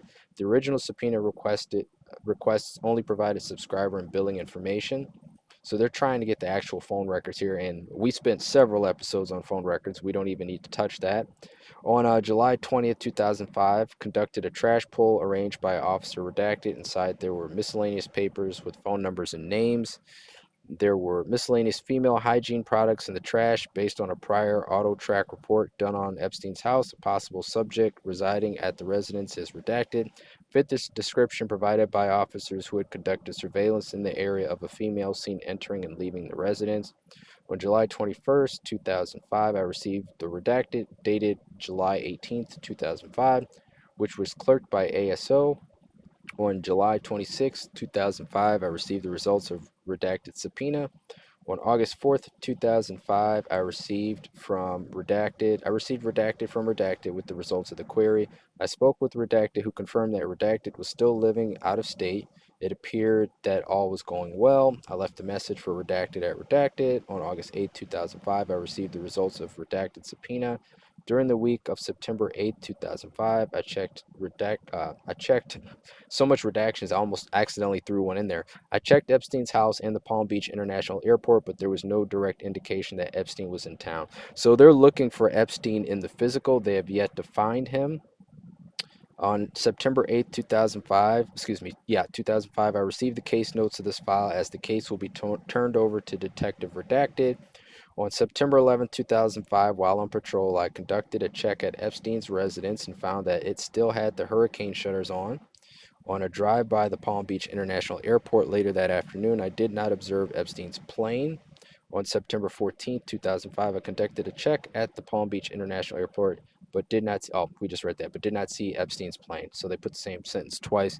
On September 19, 2005, I spoke with Redacted and kept her updated, and to find out if there was any change of address or phone numbers for Redacted, I was told no. I left a message for Redacted at Redacted in order to provide her with the Detective Redacted's information. On September 19th, this is narrative number 2. That was the first narrative. On September 19, 2005, I met with Officer Redacted and received the information pertaining to this case. Members of the burglary strike force had previously been conducting surveillance of both Epstein and Redacted. Officer Redacted was assigned to monitor the Epstein home, and Sergeant Redacted and Officer Redacted were assigned to monitor Redacted. Both teams provided a surveillance log that will be placed into the attachment file. Now, I want to point out that they put Epstein's name and they don't put the other name of the person that they were investigating. I'm assuming, well, we don't want to assume, but I can hint at possibly that being Ghislaine. And this was so early in the case that they probably didn't know the level of her involvement and probably just didn't want to release her name just yet. Detective Redacted was assigned to relieve Officer Redacted at 4 p.m. He informed me that at approximately 8 p.m., Epstein had left for the airport and his private jet was sitting on the tarmac. Epstein's private vehicle drove to the jet and unloaded packages into the jet. It appeared that Epstein left the county at this time. Surveillance will continue to determine when Epstein will return. So inventory continues. So this guy is having his stuff dropped off and he's not even there. So clearly he had to be aware that he was under watch because he's still moving around, but he's not physically present. So this is narrative number 3, reported by Redacted, entered by Redacted. On Friday, September 23rd, 2005, at approximately 1:45 p.m., I began to copy a tape micro cassette under case number 5368 and property number 5243, tape number 1. Placed the tape in the Telex copy ET Series 2 machine and began to go through the copying process. Approximately half through the tape wrapped around the spindle and became locked and stretched the tape. I examined it and determined that it was in the best interest to leave it as it is, as it immediately took the tape as what?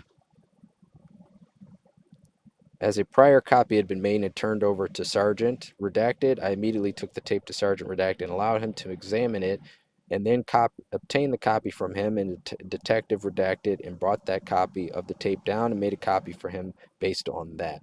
The tape was placed back in the original container, is retained in the evidence bag under the previously mentioned property number of 05243. It is not advisable to attempt to copy this tape as further damage could result to the recorded material and there is an existing copy anyway. So they're being very, very careful with the evidence. As you can see, he didn't want to ruin the tape further, so he just stopped, which was pretty smart on his behalf. March 24th, 2005 at 11 p.m., a copy of tape 2, case number 05294, had been made for Detective Redacted by Evidence Specialist Redacted. The copy was turned over to Detective Redacted on Friday, September 23rd, 2005 at approximately 2:15 p.m. I was in the process of reproducing audio tapes micro and standard to standard size when it was discovered in the test review process that tape number 2 was blank. I notified Sergeant Blank and Detective Blank. I was informed that they had a prior copy and I would use it to make a master tape. I did so, and when reviewing and signing the evidence sheet, I noticed Evidence Specialist Redacted had written number 2 as blank.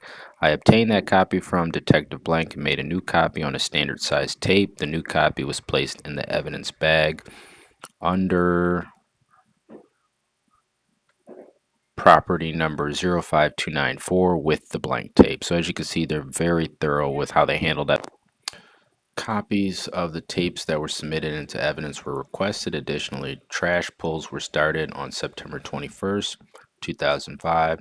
Sergeant Redacted made telephone contact with the Redacted and requested that trash be collected at the Epstein house located at 358 El Brio in Palm Beach. Sergeant Redacted met with Redacted and observed him enter the property at Epstein's house. Shortly thereafter, Redacted exited the property and placed the 3 white trash bags in the empty well in the rear of the truck. Redacted then drove away where he met with Sergeant Redacted, who removed the bags from the well and placed them into one large black trash bag. The bag was returned to the police station where I was waiting for him. Upon his arrival, we inspected the bags where several notes and papers were found.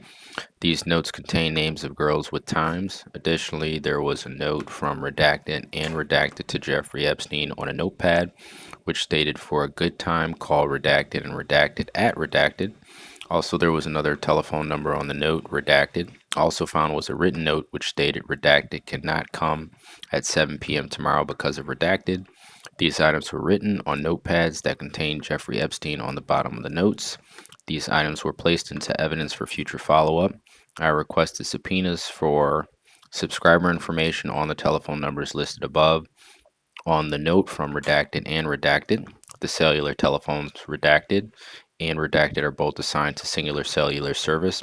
Other notes were found within the trash on Jeffrey Epstein's pad, papers that contained telephone numbers. One note had redacted with redacted written on it. The cellular number is assigned to redacted. Another sheet had written redacted, which is assigned to Bell South Telecommunications. The subpoenas were picked up and submitted to Singular and Bell South Telecommunication for subscriber information. So that kind of shows how they came about getting the warrants for the cell phone companies. Obviously, it was worth looking into. On September 22nd, 2005, I was informed by Sergeant Redacted that there would be no trash pickup as it was recycle pickup day. A request for copies of the micro and standard size cassettes were requested from crime scene to familiarize myself with the interviews conducted. On September 23rd, 2005, the tapes were received and I began to become familiar with the interviews that were conducted. Detective Redacted had met with Town of Palm Beach Redacted and observed him enter the property of Epstein. Shortly thereafter, Redacted exited the property and placed the 3 white trash bags in the empty well in the rear of the truck. Redacted then drove away where he met with Detective Redacted, who removed the bags from the well and placed them into one large black trash bag. The bag was returned to the police station where I was waiting for him. So that just shows how they went about getting the trash. Seems like a pretty well thought out process here. I don't know why this person's redacted unless they were a minor, but anyway. Upon his arrival, we inspected the bags where several notes and papers were found. The notes will be inspected for future use. The items collected were placed into evidence. It became evident that some of the recordings were recorded with background noise and some interference. The calls most affected were the control phone calls from the victim to the suspect. Redacted. I obtained the graphic equalizer and discovered that the calls are able to be legible with the use of the equalizer by lowering the background noise and increasing voice gain. So basically, they had to manipulate the recordings just to see what was on them. It appears they had the technology to do that. I also learned that a tape was broken during the copying of the tape. Wow, these typos. I mean, an official police report is pretty bad.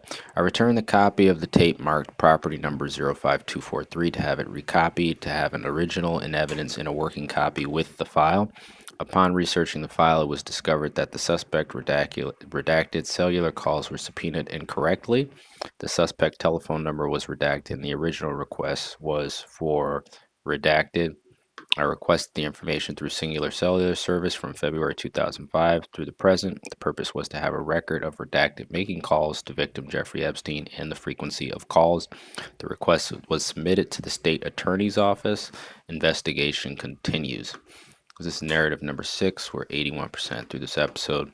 On or about September 23rd, 2005, at approximately 9:15 hours, I responded to Epstein's house and met with PB Redacted. Had been previously notified to assist in trash pulls at the residence of Jeffrey Epstein. This is his address. I observed Redacted enter the driveway of Epstein's house and remove several plastic bags of trash and place the contents into the back of an empty sanitation truck. I then followed Redacted to a predetermined location and seized the trash from the truck. So these guys even had a staged sanitation truck. So they were pretty thorough as far as not alerting Epstein and his fellow conspirators to the fact that they were investigating their trash. The trash was transported to the Palm Beach Police Department, where I began sifting through its contents. There was a total of 4 white in color plastic bags, and each contained documentation and correspondence for Epstein's house and Epstein. All documents of evidentiary value were removed and turned over to Detective Redacted for follow-up. On or about September 26, 2005, at approximately 900 hours, I responded to Epstein's address and met with PB Redacted. Had been previously notified to assist in trash pulls at the residence of Jeffrey Epstein. Here's his address again. I observed Redacted enter the driveway of Redacted where no trash was located within the receptacles. I left the area without incident and notified Detective Redacted to that effect. On or about September 27th, 2005, at approximately 9:15 hours, I responded to Jeffrey's house and met with PB, redacted. I observed redacted enter the driveway of Epstein's house and remove one plastic bag of trash and place it in the back of an empty truck. So it seems like they are making a note of every single time that they went to recover the trash for evidence for his house. I then followed redacted to a predetermined location and seized the trash from the truck. The truck was transported to the Palm Beach Police Department, where I began sifting through its contents. There was a total of one white and colored plastic bag which contained correspondence for his address. All documents of evidentiary value were removed and turned over to Detective Redacted for follow-up. On or about Monday, October 3rd, 2005, at approximately 9:15 hours, I responded to Jeffrey's house and met with PB Redacted. I observed Redacted enter the driveway of his house and removed several plastic bags of trash and placed the contents into the back of an empty sanitation truck. I then followed Redacted to a predetermined location and seized the trash from the truck. The trash was transported to the Palm Beach Police Department, where I began sifting through its contents. There was a total of 7 white and colored plastic bags with a red tie and 1 black and colored bag which contained 2 white and colored plastic bags with a red tie. Each of the bags contained documentation and correspondence for Epstein's house and Jeffrey Epstein. Inside of one of the white and colored bags, I located a broken piece of hard plastic or clear acrylic stick, which was shaped with small ridges. This device is commonly used as a you-know-what toy, which is inserted into the for stimulation. This item, along with all documents of evidentiary value, were removed and turned over to Detective Redacted for follow-up. On or about Tuesday, October 4th, 2005, at approximately 9:28 hours, I responded to Epstein's address and met with PB Redacted. I observed Redacted enter the driveway of Epstein's house and remove several plastic bags of trash and place the contents into the sidewall of the sanitation truck.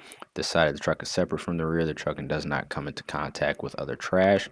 I then followed to a predetermined location and seized the trash from the truck. The trash was transported to the Palm Beach Police Department, where I began sifting through its contents. There was a total of 2 white and colored plastic bags which were tied at the top. Each of the bags contained documentation and correspondence for Epstein's house and Jeffrey Epstein. All documents of evidentiary value were removed and turned over to Detective Redacted for follow-up. So they did these drops a bunch of times. On or about Wednesday, October 5th, 2005, at approximately 9:28 hours, I responded to there's this address again and met with PB Redacted. I observed Redacted enter the driveway of Epstein's house and remove several plastic bags of trash, place the contents into the bed of the sanitation truck. I then followed to a predetermined location and seized the trash from the truck. The trash was transported to the Palm Beach Police Department, where I began sifting through its contents with the assistance of Detective Redacted. There were a total of 2 bags, one of which was white in color and tied in a knot at the top, and the other was a black and color bag which contained 2 white and colored trash bags along with loose debris. Each of the bags contained documentation and correspondence for 358 El Brio and Jeffrey Epstein. All documents of evidentiary value were removed and turned over to Detective Redacted for follow-up. So it's almost like these were almost copied and pasted because it's the same routine as far as getting the trash. So that was pretty customary as far as their operations and trying to get evidence from inside of the house, outside of the house, to basically allude to the fact that Jeffrey was trafficking. We're going to move to narrative number 7. October 7th, 2005, I met with Detective Redacted and requested further assistance to maintain trash collections at Epstein's residence at 358 El Brio Road. On October 3rd, 2005, at approximately 10:30 a.m., I was contacted by Sergeant Redacted to respond to the Palm Beach Police Station. Detective Redacted had observed Jeffrey Epstein riding his bicycle on South County Road. Upon my arrival, I met with Sergeant Redacted, who advised, as Epstein was currently in town, we interview Redacted as to her involvement with Epstein and the 2 girls that are brought to his house. I'm assuming that's supposed to say were. As we were to interview Redacted in the county outside of our jurisdiction, I contacted the state attorney's office investigation division and made contact with Assistant Supervisor Investigator Redacted. I requested assistance to interview Redacted as the interview may occur in the county. Supervisor Redacted assigned Investigator Redacted to assist us at the location and interview of Redacted. Detective Redacted had responded to the address of Redacted and viewed her vehicle parked in the driveway. Redacted vehicle, a redacted Florida tag of Redacted, was parked in the driveway of Redacted in Loxahatchee. Sergeant Redacted and I responded to Redacted. and awaited the arrival of investigator redacted. Upon his arrival, he was briefed that should she wish to be interviewed within her home, he would be needed. However, should Redacted agree to return to the police station for further questioning, he would not be needed. Sergeant Redacted and I knocked on the door and met with Redacted, was told that we were investigating a claim involving Jeffrey Epstein of El Brio in Palm Beach. Redacted was asked if she wanted to accompany us back to the police station for further questioning. She was also told that at the conclusion of the interview, she would be returned home. She agreed and wished to change her clothes prior to accompanying us back to the police station. At the conclusion of her changing clothes, she advised she was ready to go. At the conclusion of her changing clothes, she advised she was ready to go. I thanked investigator Redacted and advised she was going to voluntarily return to the police station. We're about 84% through this episode. Upon Redacted entry in the unmarked detective vehicle, I placed the tape recorder within the vehicle to record any conversations within the vehicle. During the ride back to the police station, Redacted advised she is attending Redacted at the Redacted and is majoring in Redacted. Upon our arrival at the police station, Redacted was brought to the interview room in the detective bureau. I explained to Redacted that I appreciate her willingness to assist us and informed her that should she desire to leave at any time, she may do so. I further explained the interview room doors only closed for privacy. Redacted stated she understood. During the tape sworn interview, Redacted was asked how she came in contact with Epstein. Redacted stated back when she turned 17 years of age, she was approached by a friend, Redacted, in the Redacted in Rivera Beach. Redacted was asked if she wanted to make money. She was told she would have to provide a massage and should make $200. Redacted thought about the offer and agreed to meet with Jeffrey. Redacted unknown last name and redacted unknown last name picked her up. She was taken to Epstein's house. So there you go. So it seems like she was somewhat aware of what the arrangement was, but obviously didn't know the entirety of what would be required. You see, upon her arrival at the house, she was introduced to Epstein in the kitchen of the house. She was also introduced to a white female known to her as Redacted. She was led upstairs to the main bedroom, known to her as Jeff Epstein's bedroom. Redacted arranged the massage table and covered the table with a sheet. She brought out the massage oils and laid them next to the massage bed. Redacted then left the room and informed her Jeff would be, I'm assuming that's supposed to say up in a minute. These names should not be redacted if they facilitated, but we've already been over that.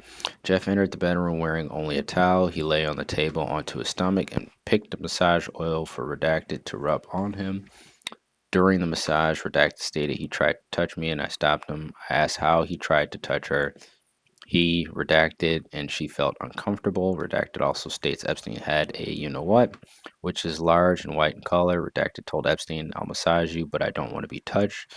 Redacted stated she redacted. At the conclusion of the massage, Epstein paid Redacted $200 for the massage. He explained, I know you're not comfortable, but I'll pay you if you bring some girls. He told her, the younger the better. So there you go. This is the second or third time we've seen him specifically state he was looking for younger women. Redacted stated she once tried to bring a 23-year-old female, and Epstein stated that the female was too old. Redacted was asked how many girls she brought in total to Epstein. Redacted stated 6 that she can remember. Redacted stated that she brought, so she named the names and the victim in the case and the person that actually led to this whole investigation. So at this point, she was a recruiter. So this one isn't necessarily a victim of sorts. She's a recruiter. I asked Redacted which one was the youngest. Redacted advised the victim was the youngest. This is the current victim in question. Redacted stated every girl she brought knew what to expect when they arrived. They were told they would provide a massage, providing possibly naked and some touching. I asked her if the victim was aware. She stated every girl she brought knew what to expect. She explained she knew the victim wanted to make money. She approached the victim and explained about going to work for Jeff. The victim agreed and arrangements were made to bring the victim to Epstein's house on a weekend. Redacted stated that she and Redacted, later identified as Redacted, picked up the victim at the victim's house. They traveled to Epstein's house and entered through the kitchen door. They met with the house chef and Epstein's assistant, Redacted. The victim was introduced to Epstein while they were in the kitchen area. Redacted led the victim upstairs and Epstein went upstairs. When the massage was over, the victim returned to the kitchen area. Redacted stated she was paid $200 for bringing the victim to Epstein's. I'm just trying to fix some of these errors here in the writing. Redacted stated the victim told her she was paid $300 for the massage. Back in the vehicle, Redacted asked the victim what happened. The victim told her about the massage, and then they went shopping. Redacted stated the victim was the last person she brought to Epstein. She further stated that she had changed her cellular number to avoid being contacted by Redacted. She continued that when Epstein announces to his assistant that he is traveling to Palm Beach, Redacted would contact Redacted to arrange girls for Epstein. Redacted, later identified as Redacted, date of birth Redacted, had told Redacted that Jeff likes to have his fun with the girls. Redacted stated that once her parents discovered that she was visiting Epstein, they disapproved of the encounters with him, and she stopped. Redacted further stated that Redacted still tries to call the house and leave messages, so that might have been some of the messages we saw on those message sheets in the previous episode. With the assistance of Redacted, we were able to identify Redacted, date of birth, so these are the 6 victims. Sergeant Redacted entered the room and explained that based on her own statement, she had implicated herself with bringing underage girls to Epstein's house, which was exactly what my point was. Redacted was aware of what she had stated and wished to assist further in hopes to receive a lesser charge. Redacted provided cellular telephone numbers for the girls she had mentioned previously. Additionally, she also provided possible addresses and areas in which they lived. As Redacted was being taken home in the vehicle, a tape recorder was placed within the vehicle to record any conversations within the vehicle. During the drive back to her home, Redacted made the comments, "I'm like a Redacted Hollywood madam who sent girls to clients for you-know-what favors in California." Redacted was dropped off at her house without incident. Sergeant Redacted and I went to Redacted in Luxahatchee, Florida, in an attempt to speak with Redacted.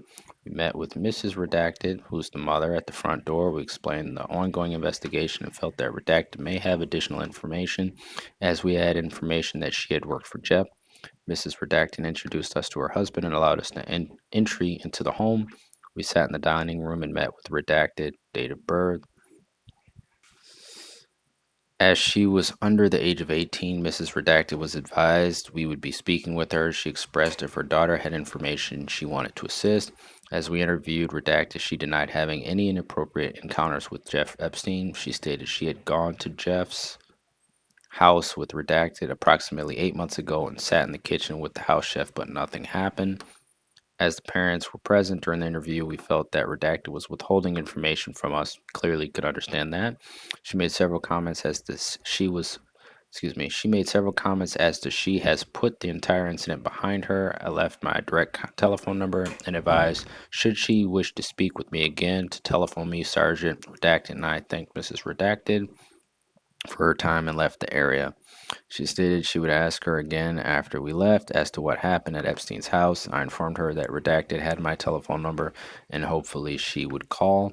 Sergeant Redacted and I then attempted contact with Redacted at Redacted in Luxahatchee. We met with Redacted, who stated Redacted was her daughter. Redacted was at the Wellington Mall and was not home. We explained the ongoing investigation and felt the Redacted may have additional information, as we had information that she had worked for Jeff. We left our phone numbers and asked her to telephone me upon her daughter's return. We then left the area. On October 4th, 2005, at approximately 8:05 a.m., Sergeant Redacted had retrieved a voicemail message from Redacted. She stated she had spoken with her daughter and she had information as to what occurred at Jeff's house. I contacted Redacted, who stated her daughter was in the shower at the moment and would be traveling back to Redacted to attend college. I informed her I would be en route to her home in Luxahatchee. Detective Redacted and I drove to the Redacted home and met with the Redacted and Redacted. During a sworn taped statement, Redacted stated she was taken to the house by Redacted. She was told she could make money working for Jeff. She was told she would have to provide a massage to Jeff. Redacted stated upon her arrival to the house, she was brought to the kitchen area by Redacted. So here we can see that she was victimized and she was facilitated in victimizing other people. They met with the house chef and Redacted stayed in the kitchen. She was introduced to Redacted. Jeff's assistant was brought upstairs to the master bedroom. Redacted prepared the room and massage table for a massage. Epstein entered the room and she provided a massage. Redacted stated she kept her clothes on during the massage. She stated sometime during the massage, Epstein, Redacted, and Redacted. Redacted said she was weirded out by the incident involving Jeff. At the conclusion of the massage, she was paid $200 for the massage. I asked Redacted if she has any formal training in massages, to which she replied no. I asked her if Redacted received any monies for taking her to perform the massage. Redacted stated redacted also received money for taking her there. Redacted stated she went with redacted and another girl redacted to Jeff's house once.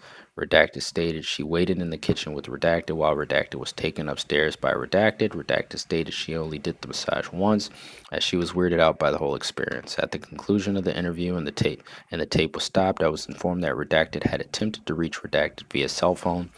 A voicemail message on October 4th, 2005 at 10:59 a.m. revealed a female voice who identified herself as redacted, who requested her to call her back. Reference the police questioning. So there we have it.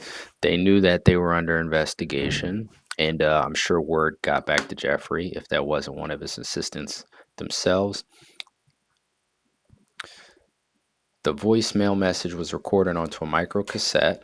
Redacted provided the incoming telephone number as redacted. Redacted stated she inadvertently told Redacted about the police investigation because Redacted had called her to tell her about how she just received a rental car from Jeffrey Epstein. Redacted had called her to tell her that she was given a rental car, Redacted, to utilize to visit family and visit Jeff. Redacted asked her what was going on at the house, that the police would be asking questions. So now the cat's out the bag. And like I said, this explains why Jeffrey was not around. I'm assuming word probably got back to him since there were so many people being involved and questioned. Redacted stated Redacted then called Jeff and Redacted and asked what was going on in reference the ongoing police investigation. According to Redacted, has since then been trying to contact her to ask about the police questions. I instructed Redacted not to contact Redacted and do not provide any more information to Redacted as she would notify Jeff Epstein and Redacted what was transpiring. Investigation continues. This is narrative number 8.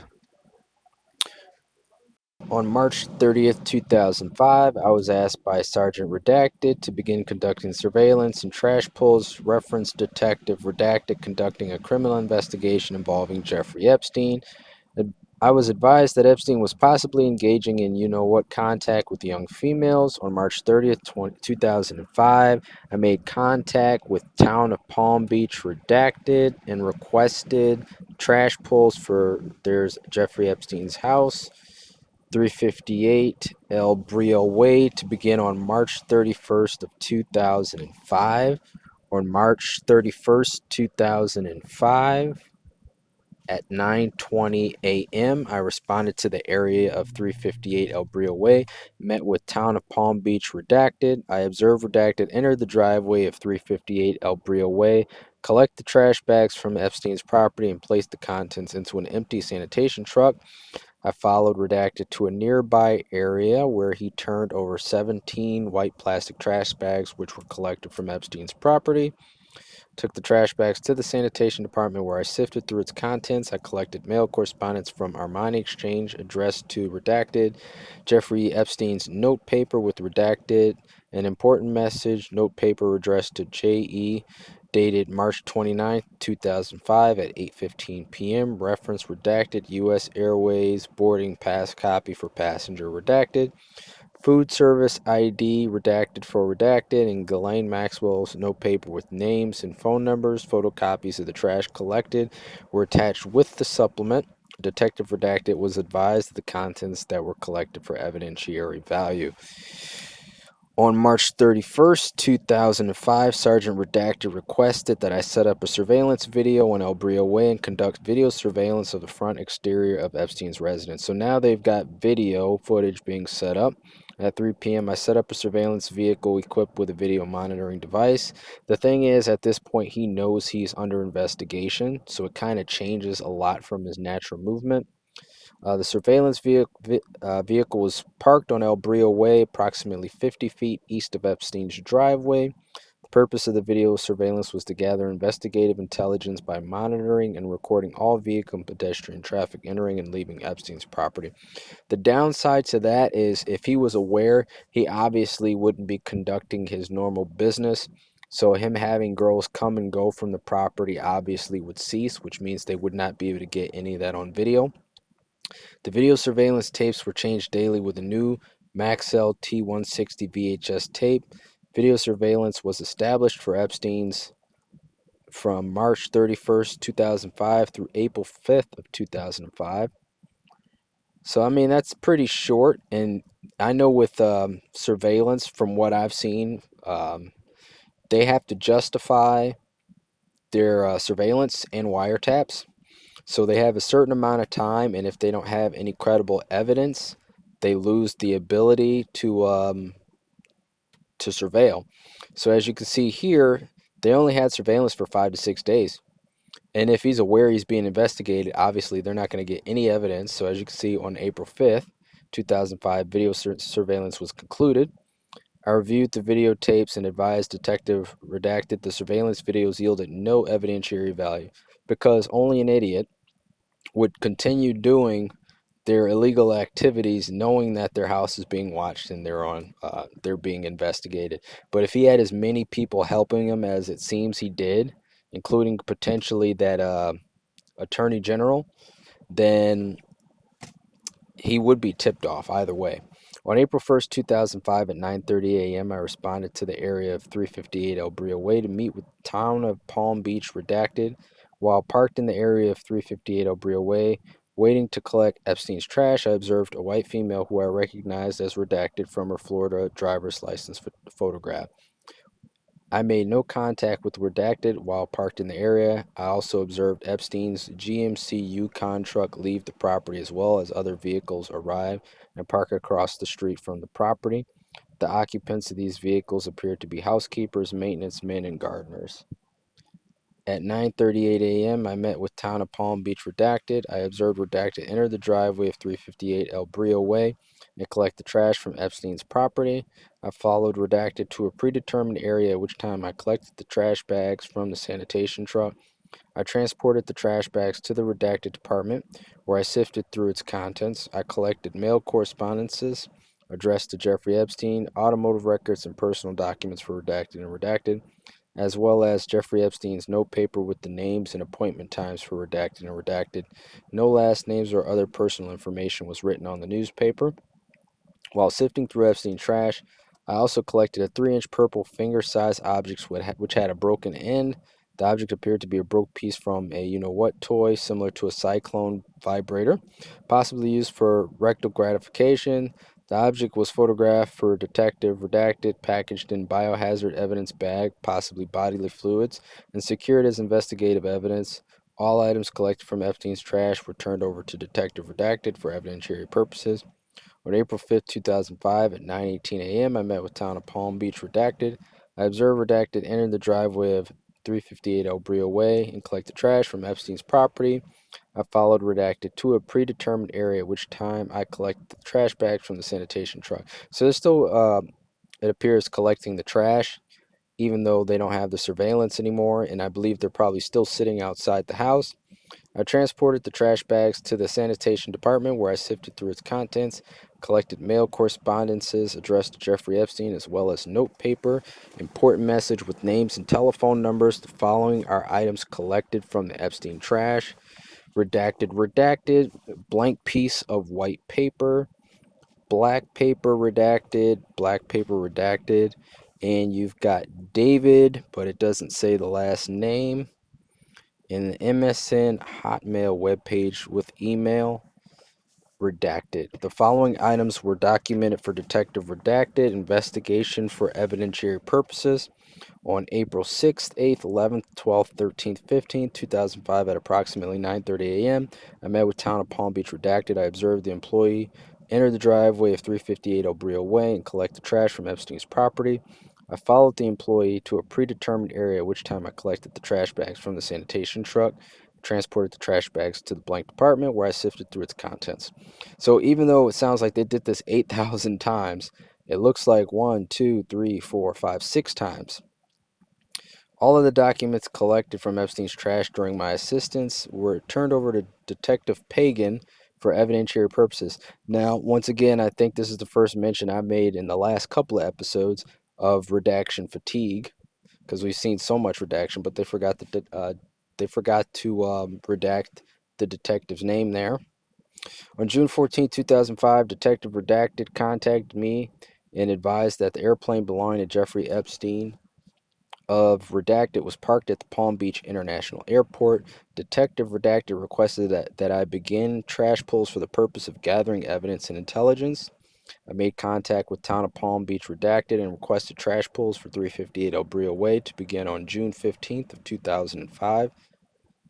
Okay, so this was April, so there's multiple attempts at doing this. On June 15th, 2005, I met with the Redacted. I observed the employee enter the driveway 358 El Brio Way and collect the trash from Epstein's property. I followed the employee to a predetermined area, at which time I collected the trash bags from the sanitation truck. I transported the trash bags to the sanitation department, where I sifted through its contents. The trash yielded negative results and no evidence was collected. No further trash was collected throughout the week due to the fact that Epstein's security gates remained closed throughout the week. Therefore, the sanitation employees were unable to gain access onto the property for collection of the trash.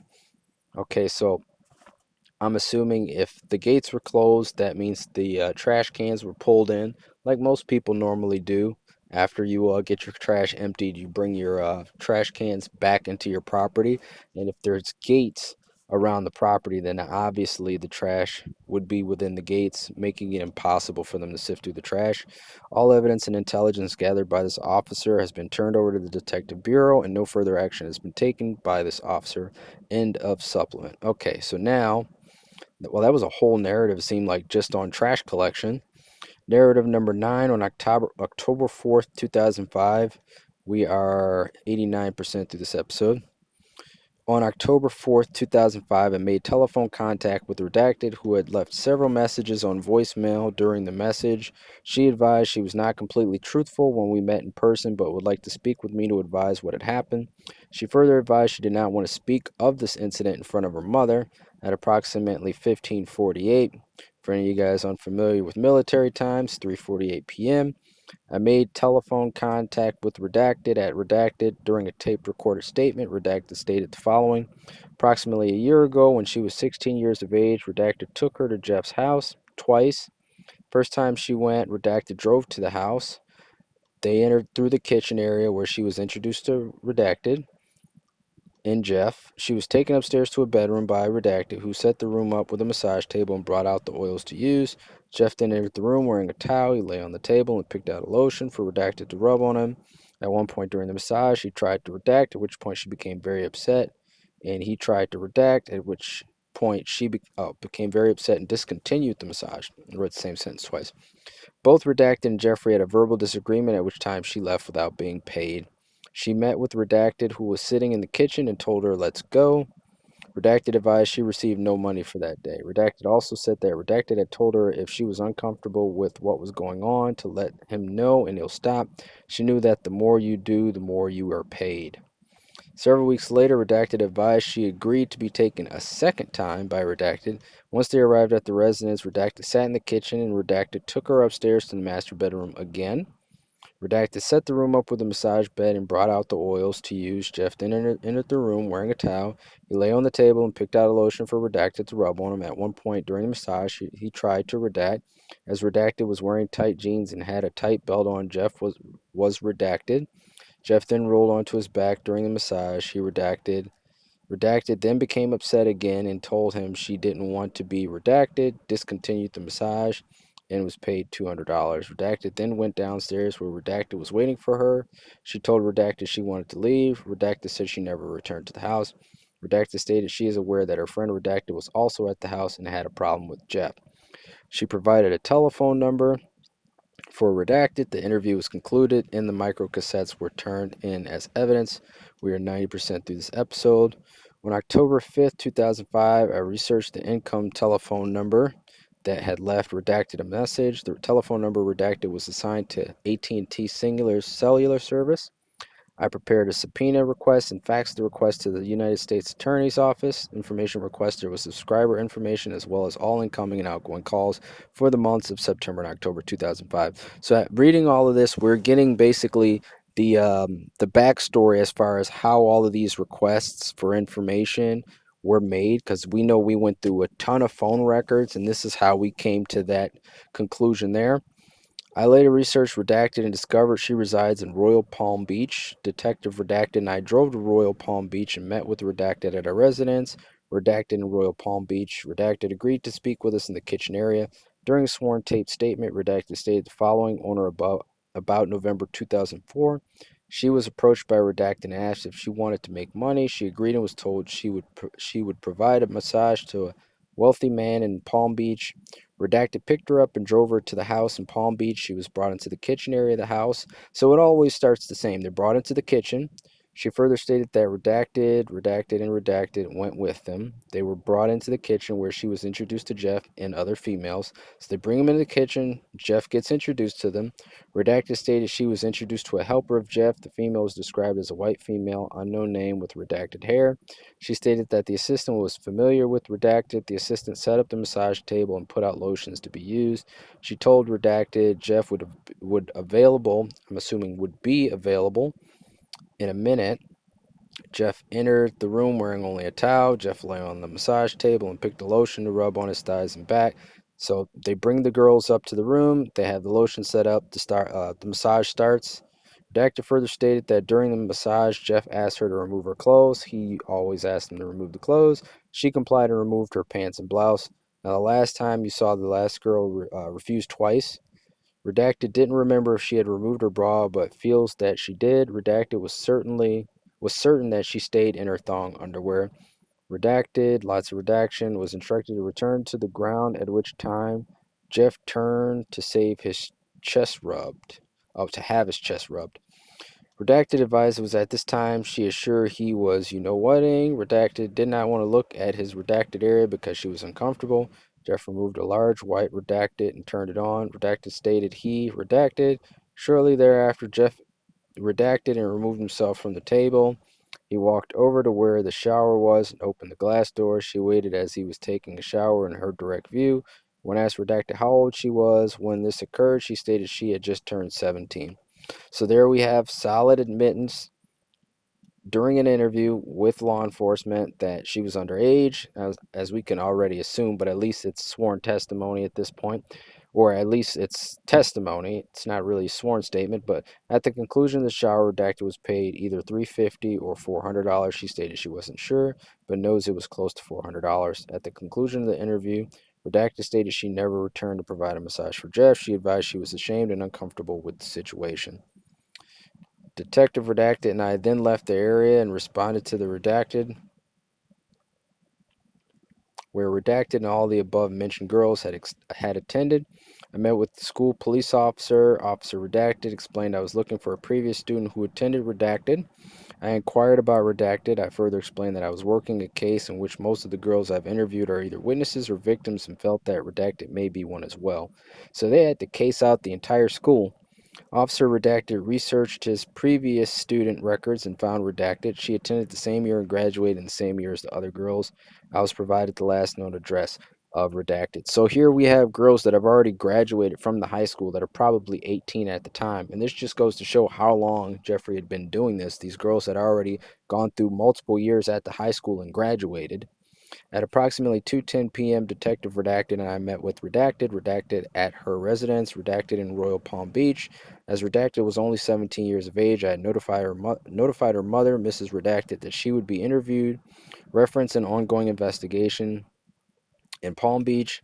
I assured her that her daughter was not a suspect. I explained the possibility of her being either a witness or victim. Mrs. Redacted advised she wanted to cooperate and consented to the interview. During a sworn tape statement, Redacted stated the following. At the age of 16, during the month of September 2004, she was approached by Redacted for a chance to make money. Redacted was friends with the friends of Redacted and knew the same people. Redacted had been previously told by her friends what Redacted did for Jeff. Redacted called a person known to Redacted as Redacted and scheduled the appointment. Redacted picked Redacted up and drove her to Palm Beach to a street called Brio Way. They drove to the end of the street and entered a large driveway. They entered the kitchen area of the house and met with Jeff. Always in the kitchen area. Redacted was introduced to Jeff. Redacted led Redacted upstairs to the main bedroom and set up the room with a massage table and set out the oils. Redacted dimmed the lights and turned on soft music. Redacted exited the room and Jeff entered the room wearing only a towel. Jeff picked oils and instructed her to rub his legs, under his buttocks, back and chest area. Jeff asked her to get comfortable. Redacted advised she did not remove her clothes. She was wearing tight jeans and a crop top, tank top, exposing her belly area. During the massage, Jeff removed his towel as Redacted rubbed his chest area. Jeff Redacted, however, was unable to due to the tightness of the jeans and a tight belt. Redacted advised Jeff began to, you know what, as Redacted. Jeff moaned as she redacted. She observed he was continuing to, you know what, and attempted to redacted. Redacted pulled back and Jeff stopped. However, he kept until he climaxed. He cleaned himself with the towel he was previously wearing. As redacted, she knew the difference between circumcised and not circumcised. She explained she knew and advised Jeff was circumcised. Redacted was paid $200 for the massage and left the area. She met with Redacted, who was waiting in the kitchen area, and left the house. Redacted then explained she never provided another massage for Jeff. She did, however, go to the house with Redacted and Redacted, which means she probably became a recruiter at that point. As they took another friend of Redacted, Redacted advised she was present when Redacted went to work for Jeff. What do they say? Misery loves company.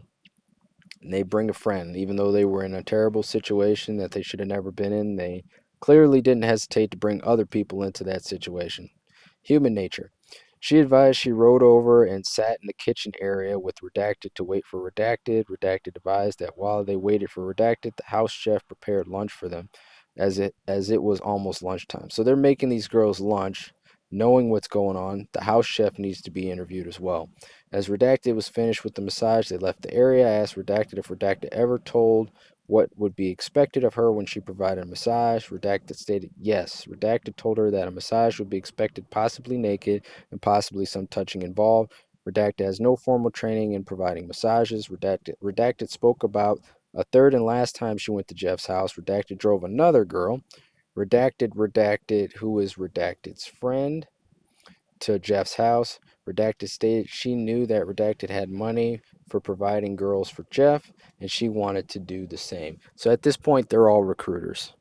Redacted took them in the kitchen area of the house and introduced Redacted to Redacted, and Redacted took Redacted upstairs to the main bedroom. Redacted advised she doesn't know what happened, as Redacted did not speak about what happened in the room. Redacted received $100 from Redacted for going with her to Jeff's house and recommending Redacted. Redacted was unable to remember Redacted's telephone number. The interview was concluded and we left the area. It seems like a lot of these girls are covering for their friends. They're not giving their phone numbers and they're giving renditions of what actually happened, which is to be expected from teenagers. I mean, they don't want to get in trouble. We are 93% through this episode. On October 6, 2005, Detective Redacted and I went to Redacted. Located in Redacted, we met with Dean of Students. Redacted explained to Mr. Redacted that we were investigating a crime within the town of Palm Beach and felt that a student, Redacted, may have information. Redacted confirmed that Redacted is a student and currently on the Redacted for Redacted.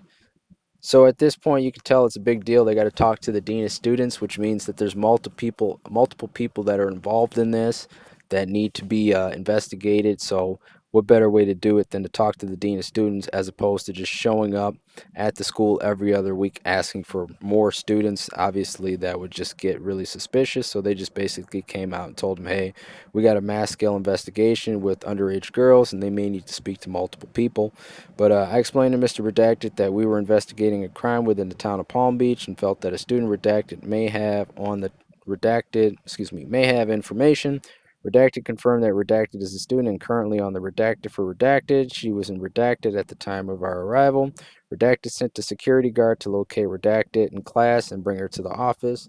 Mr. Redacted allowed us to interview Redacted in an empty conference room. So it seems like the school was actually pretty helpful. They gave them their own conference room, which kind of makes sense because if they have to interview multiple students, instead of having to track them all down individually, if they're all there the same day, they could just use the conference room to speak to every last one of them while they're in the same location. So as far as logistics, it seems like as far as their investigation, they were doing the right thing. At 11:45 a.m., I met with Redacted and explained to her why we were there to interview her. She advised she was aware of the ongoing investigation. Redacted stated she had previously spoken with Redacted. Redacted, who told her she was interviewed by detectives during a sworn tape statement. Redacted stated she knew that Redacted worked for Jeff in Palm Beach. Redacted advised she has been there many times for massages. I asked her if she had formal training in providing massages. Redacted stated she did not. Redacted advised she was told what was expected of her by providing massages and would have to remove clothing, but if she felt uncomfortable, just to say so, and Jeff would stop pushing the issue. Redacted began providing massages and advised she kept her clothes on. She considered Jeff a pervert who kept pushing to go further and further. Well, I mean, that's clear as day. Redacted explained she would keep telling him she had a boyfriend and that it would not be right to her boyfriend. It wasn't until recently Redacted admitted to removing her clothes and staying in her thong underwear to provide a massage. Redacted explained Jeff wanted to be rubbed on his back, and recently he began turning over to have her rub his chest as he, you know what. So it seems like he was doing this in all of his massages. He would try to redact as she rubbed his chest. Redacted stated Jeff would try to get away with more and more on each massage. Originally, Redacted drove her to the house for the original massage. Redacted left Redacted her cell phone number, and every time Jeff would come into the town, Redacted would call for an appointment. Each time she went, Redacted would meet her at the kitchen door area. This person who's meeting at the kitchen door should be in prison. I don't know if that was Ghislaine, but that definitely should be looked into. She would bring her upstairs and prepare the massage table. Yeah, this person is a complete facilitator. Redacted advised Jeff would ask her questions about herself. He knew she was a Redacted and would be attending Redacted.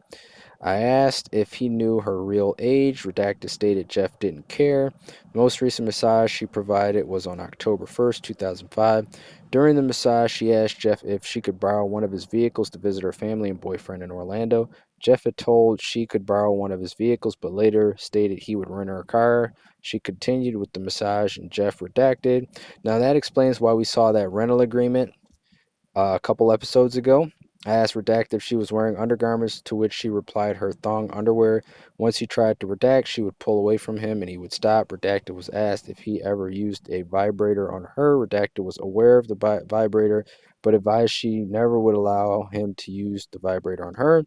She described the vibrator as a large white vibrator with a huge head on the tip of the vibrator. She stated he kept it in a closet near the massage table. Redacted advised she had been doing the massage for approximately 2 years, which means she would have started doing massages for Jeff at the age of 16.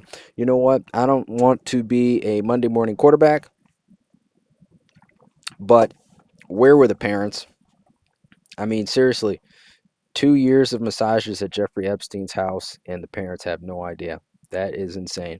Redacted stated she was contacted by Redacted on October 3rd, 2005. Redacted had informed her that Jeff had rented her a new Redacted and she should come by the house to pick it up. Redacted informed Redacted she would have the car for a month. Redacted stated Jeff knew her car was not working properly and had missed appointments in the past because of her car being inoperable. Redacted explained the car is currently parked next to the Redacted field. I asked her if she ever took any one of the one to the what? I asked her if she ever took anyone to the house. Redacted explained she took Redacted, a friend of hers, who another who a friend of hers who another female. The person who wrote this. Wait, let me see. Explained she took a friend of hers who has returned to Redacted to attend college. Okay. Got dyslexic for a second there. I asked, I'm assuming it's supposed to be her. That's what jammed me up there. It's like there was a missing word. I asked her if she ever allowed another female in the room. I got to fill the words in at this point. Redacted advised no one was brought into the room with her. At the conclusion of the interview, Detective Redacted and I went to the gym area and located the Redacted, bearing, Florida tag, Redacted. So they went and found the vehicle. Vehicles registered to Redacted out of the Palm Beach International Airport. Telephone contact was made with Redacted, the victim's mother. At Redacted, I explained to her that I was following up on this case and provided a complete update on the case. Investigation continues. So if they were able to find that vehicle and it matches her story that he rented her a car. That definitely corroborates her story. Narrative number 11. On October 10th, 2005, we're about 95% through this episode. On October 10th, 2005, at approximately 2:30 p.m., I made telephone contact with Redacted. During a taped conversation, Redacted was told of an ongoing investigation in which I felt she had information pertaining to Jeffrey Epstein. Redacted explained she met Epstein when she was just 16 years of age. She was approached by Redacted, a friend who also had previously gone to Epstein's house for massages. Redacted advised she was working at the Redacted when she was approached. Redacted told her that she would have to provide a massage to Epstein, and she would have to perform this massage. Redacted thought about the offer and stated she could make $200 for only 30 minutes of work. She agreed to perform the massage, and Redacted set the appointment for her that same day. Redacted remembered it was a weekend as she only worked Redacted on the weekends. Redacted took her to the house where she was introduced to Redacted, Jeffrey Epstein's assistant. Redacted took her upstairs to a bedroom. Redacted explained that as she was walking up the stairs, she observed several photographs of naked women along the walls and tables of the house. Redacted further explained that she was brought into the bedroom, where Redacted prepared the room by setting up the massage table and provided the oils for her to rub on Epstein. So this is basically the same setup for every single girl. It starts the exact same way. Epstein entered the room and introduced himself. Epstein lay on the table and told her to get comfortable. Redacted could not remember if she was naked or if she entered the room with a towel. Redacted stated she provided Redacted. She continued rubbing his legs, thighs, and feet. And Redacted advised he turned over onto his back. She continued to rub his legs with the oils. Epstein asked Redacted if she knew what circumcised or uncircumcised meant. Redacted stated circumcised is when blah blah blah has no foreskin, the head is visible. Redacted said Epstein is circumcised. Redacted began to cry on the telephone and stated she had been to his house hundreds of times over a 2-year period. She claimed to have made thousands of dollars during her visits.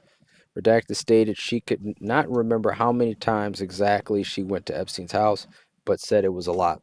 I would say so. 200 times is a lot of times. And once again, you got to state, where were the parents? I mean, 200 times at $300, that's about $6,000? $60,000? I'm doing the math here. You would think that you would notice if your kid had a substantial amount of money just show up out of nowhere, that something is probably going on. Yeah, I mean, I just did the math. So if she was getting paid $300, and she went 200 times, obviously you'd add up the zeros. That's $60,000. That's a substantial amount of money for a teenager to have. But anyway, we're going to get back into it. She claimed to have made thousands of dollars during her visits. Redacted stated she cannot remember how many times exactly she went to Epstein's house, but said it was a lot. Redacted became more upset, crying hysterically, and stated she was paid and instructed to Redacted by Epstein. Epstein continued to Redacted. She further stated that things escalated further and further. Epstein Redacted. Additionally, Redacted, she claimed he redacted. So I'm assuming these are all things that Jeffrey did to her. Redacted could not continue and wanted some time to regain her composure. I explained to Redacted to take her time. After taking several minutes to regain her composure, I explained that I would travel to meet with her in person as I felt she had additional information to provide. I met with Sergeant Redacted and explained the importance to meet with Redacted in person. Sergeant Redacted agreed and made arrangements for Detective Redacted and I to meet with Redacted in Jacksonville, Florida. On October 11, 2005, at 4:10 p.m., Detective Redacted and I met with Redacted and her friend Redacted at Redacted in Jacksonville, Florida. Redacted wanted to have Redacted present for support. I explained to her that I did not have a problem as long as she wanted Redacted present during the interview. Redacted stated she wanted her present. I explained that as Redacted was present, she was not allowed to comment or ask any questions during the interview. She was only there to comfort Redacted should the interview upset her. During a sworn taped statement, Redacted explained how everything began. She said she was brought through the kitchen area where she met Redacted, sound familiar, for the first time. She was led to the master bedroom, Epstein's room. Redacted explained that as she was walking upstairs, she observed several photographs of naked women along the walls and tables of the house.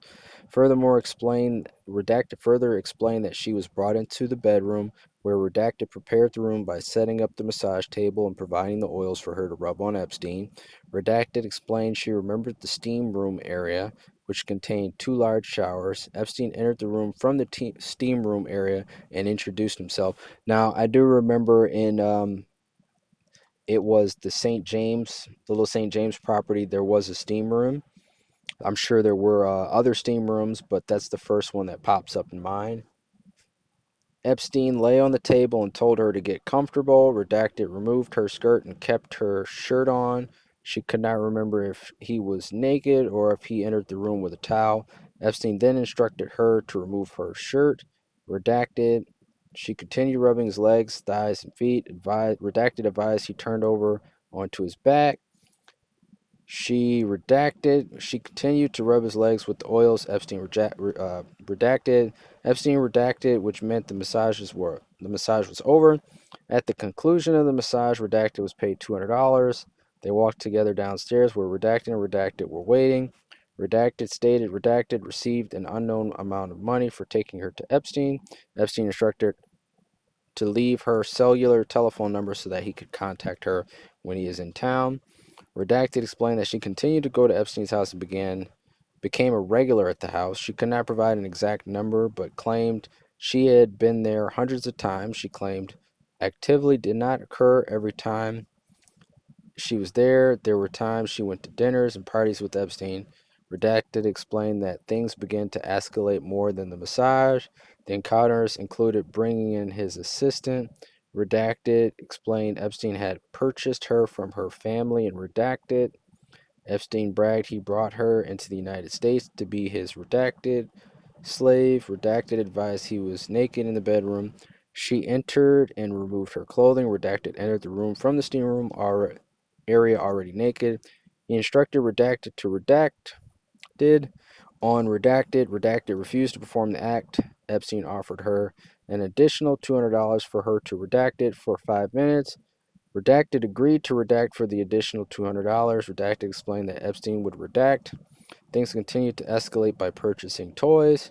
Redacted stated she had redacted. Each time something new was introduced, additional monies were produced and offered for Redacted to allow the acts to happen. Redacted was adamant that she performs all these acts, but there was an understanding with Epstein that no penetration would occur.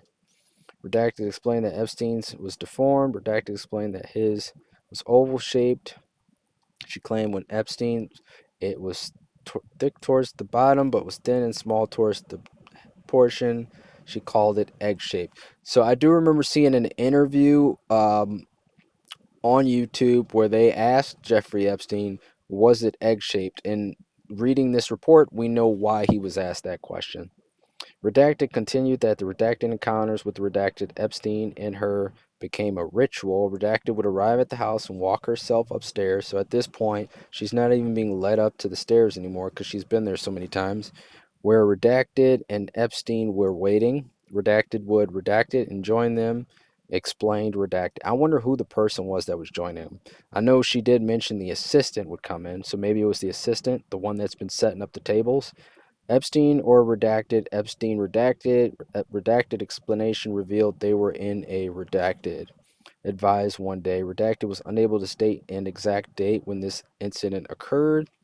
She came to the house after Redacted had informed her that Epstein had arrived. She arrived at the house and went upstairs to the master bedroom. Redacted advised she immediately redacted her clothing, as Redacted and Epstein were already naked in the bedroom. So this is just a tryst at this point. Redacted explained that Redacted and she had a Redacted encounter to include Redacted.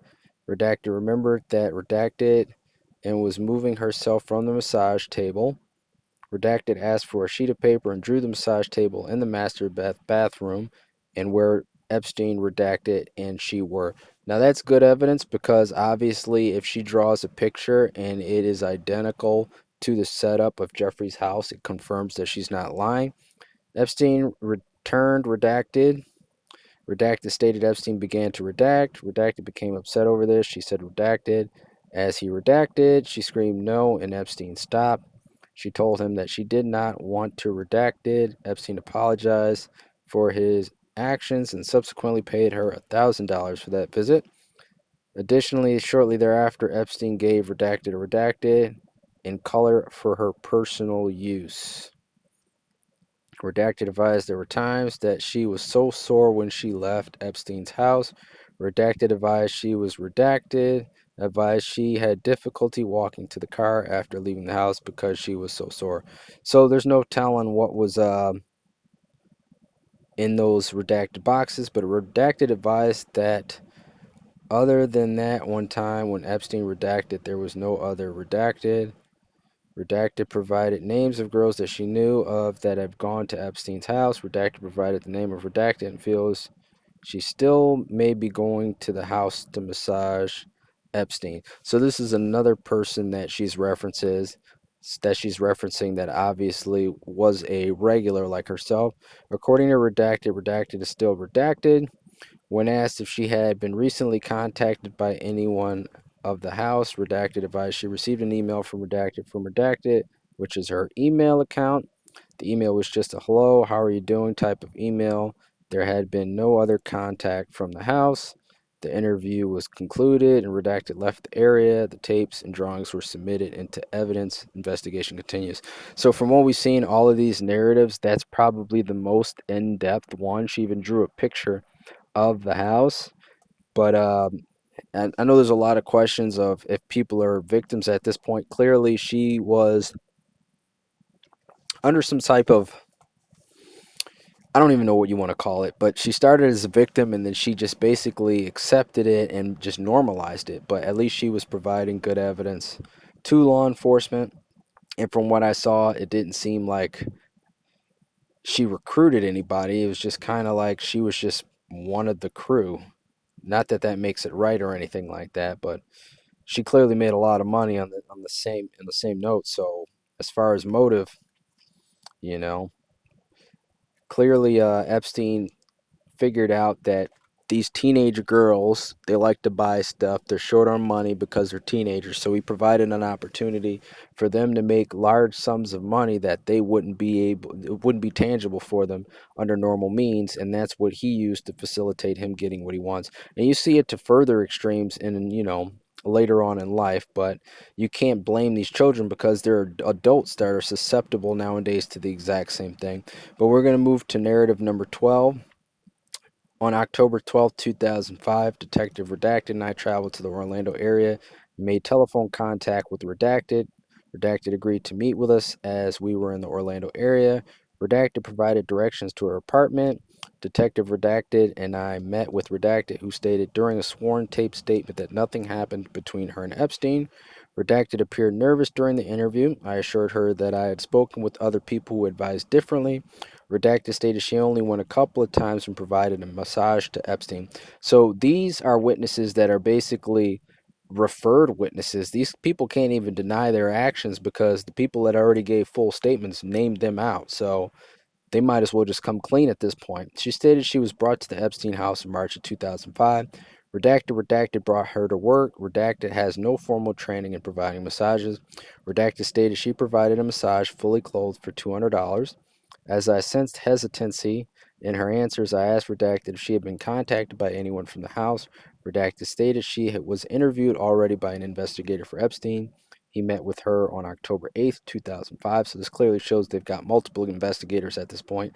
At a roadhouse in Orlando, he identified himself as Redacted and inquired about the police investigation and left his telephone number redacted for additional contact. Redacted provided no additional information as it appeared her responses were almost scripted. So at this point, the gig is up. She's been contacted and questioned, so she's already got canned answers for the questions. We left the area and returned to Palm Beach Police Department.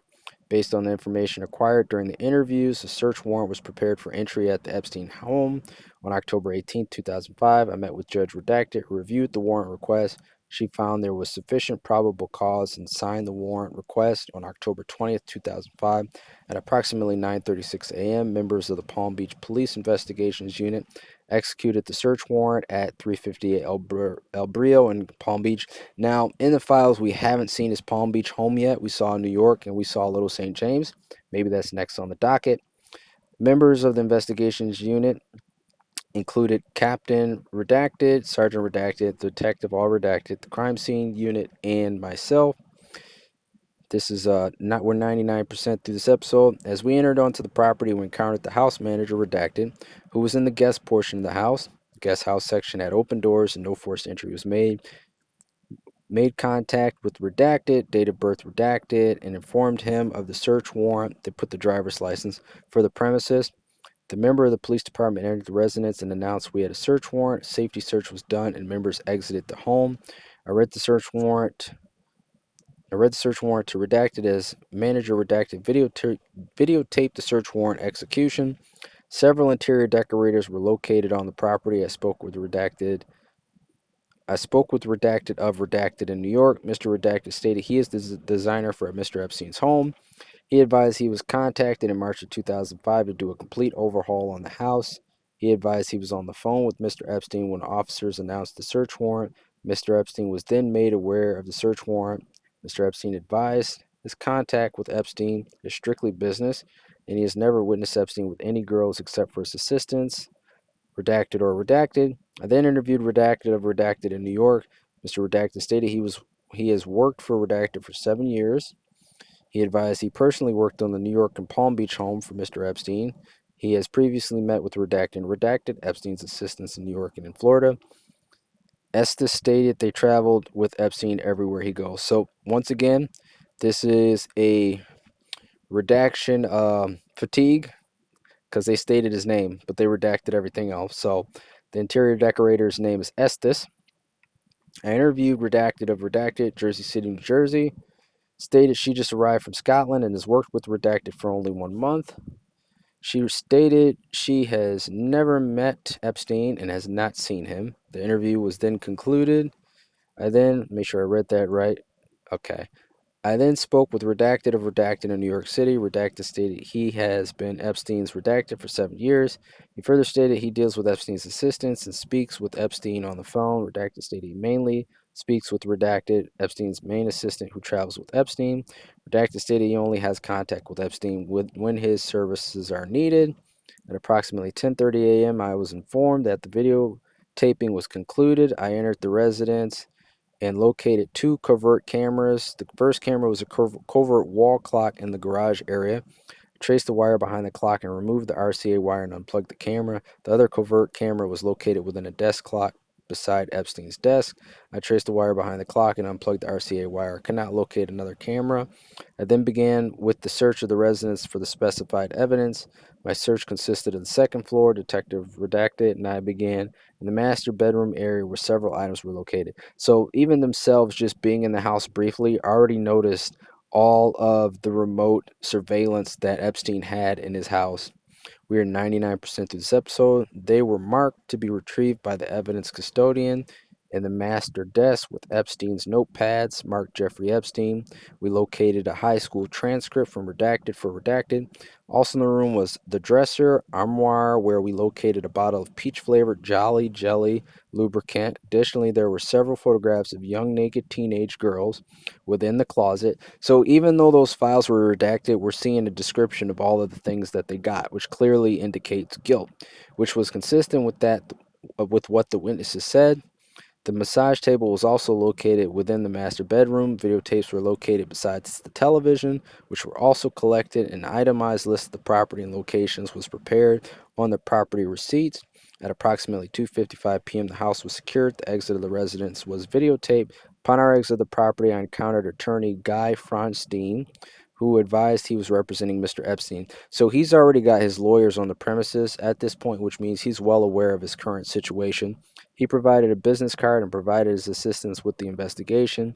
Due to Hurricane Wilma, which struck South Florida, causing massive power outages, the courthouse was closed due to the lack of power. I was previously told that the chief judge had extended the filing deadlines due to the hurricane and the courthouse being closed. On October 27th and 28th of 2005, the courthouse was closed and I could not file the search warrant and inventory at the clerk's office. On October 31st, 2005, I responded to the courthouse and filed the paperwork along with an order to seal signed by Judge Johnson to deny any release of any paperwork on this case. It says the inventory continues. This is narrative number 13 on October 20th, 2005 at approximately 8:30 a.m. Thursday morning. I was advised by Captain Redacted that a search warrant would be executed and that I was to assemble the crime scene investigative team and stand by the south side of the building ready to go. Now, they're clearly talking about Florida because the hurricanes, obviously, there's no hurricanes in New York. We're still talking about strictly Florida. I designated evidence specialist Redacted to handle the inventory return, the documentation of the property receipts, and the collection and bagging of the evidence at the scene. I further instructed CSI Redacted, ID Redacted, to accompany us and perform the role of photographing the scene and the items that may be taken into custody by the affiant Detective Redacted. My responsibility was to go through from the reading of the warrant to the final exit from the residence and perform a video recording of the reading of the warrant, the initial walkthrough of the residence showing the current condition, and then finally a walkthrough of the residence at the time of the police exit. We started out towards the residence, which was located at 358 El Brio, and arrived at approximately 9:33 a.m. The search was conducted. Items were collected by evidence specialists. Now, at this point, we are at 7,200. We did our 100 files for this episode. Now, this is by far the longest episode we've ever had. I mean, this was well over 2 hours, so I am going to keep it very brief. If you haven't subbed, make sure you sub. Clearly, like I said, there's a lot of meat on the bones today. You guys are probably overly full, but make sure you hit your notifications. We're up to about, I believe it was 55% subbed. So definitely getting in the right direction, or maybe it was 45%. But either way, I would like to get the majority of our daily viewers at least to 60% for starters. So I would really appreciate that if you are regularly watching the channel, you hit the sub button. Like I said, we had some files that were kind of short-winded, but just phone records. So I was doing about 2 to 3 episodes a day. And if you weren't notified or had your subscription, you probably didn't even know those videos were up if you weren't subscribed. So I highly encourage you guys to do that, if not just out of support. As always, appreciate it. But since it's been a long-winded episode, just get these out there, repost it, because the world needs to see this. People have not seen the details because the court cases were all closed for Ghislaine, and Jeffrey didn't even get his trial. So let the world know about how appalling this evidence is by reposting, subbing, sharing via messages. Say, hey, why don't you guys check out this channel? But with that being said, I appreciate all you guys, my detectives, my sleuths. If you saw anything I didn't see or point out anything I didn't point out, please put it in the comment section. I'll be sure to respond. And with that, that will be concluding episode 73. And concluding episode 72. I've been reading so long, I forgot how to count. So that concludes episode 72. I will see you guys in episode 73, where we will be reviewing files 7200 through 7300. With that being said, I will see you guys next time. Take care.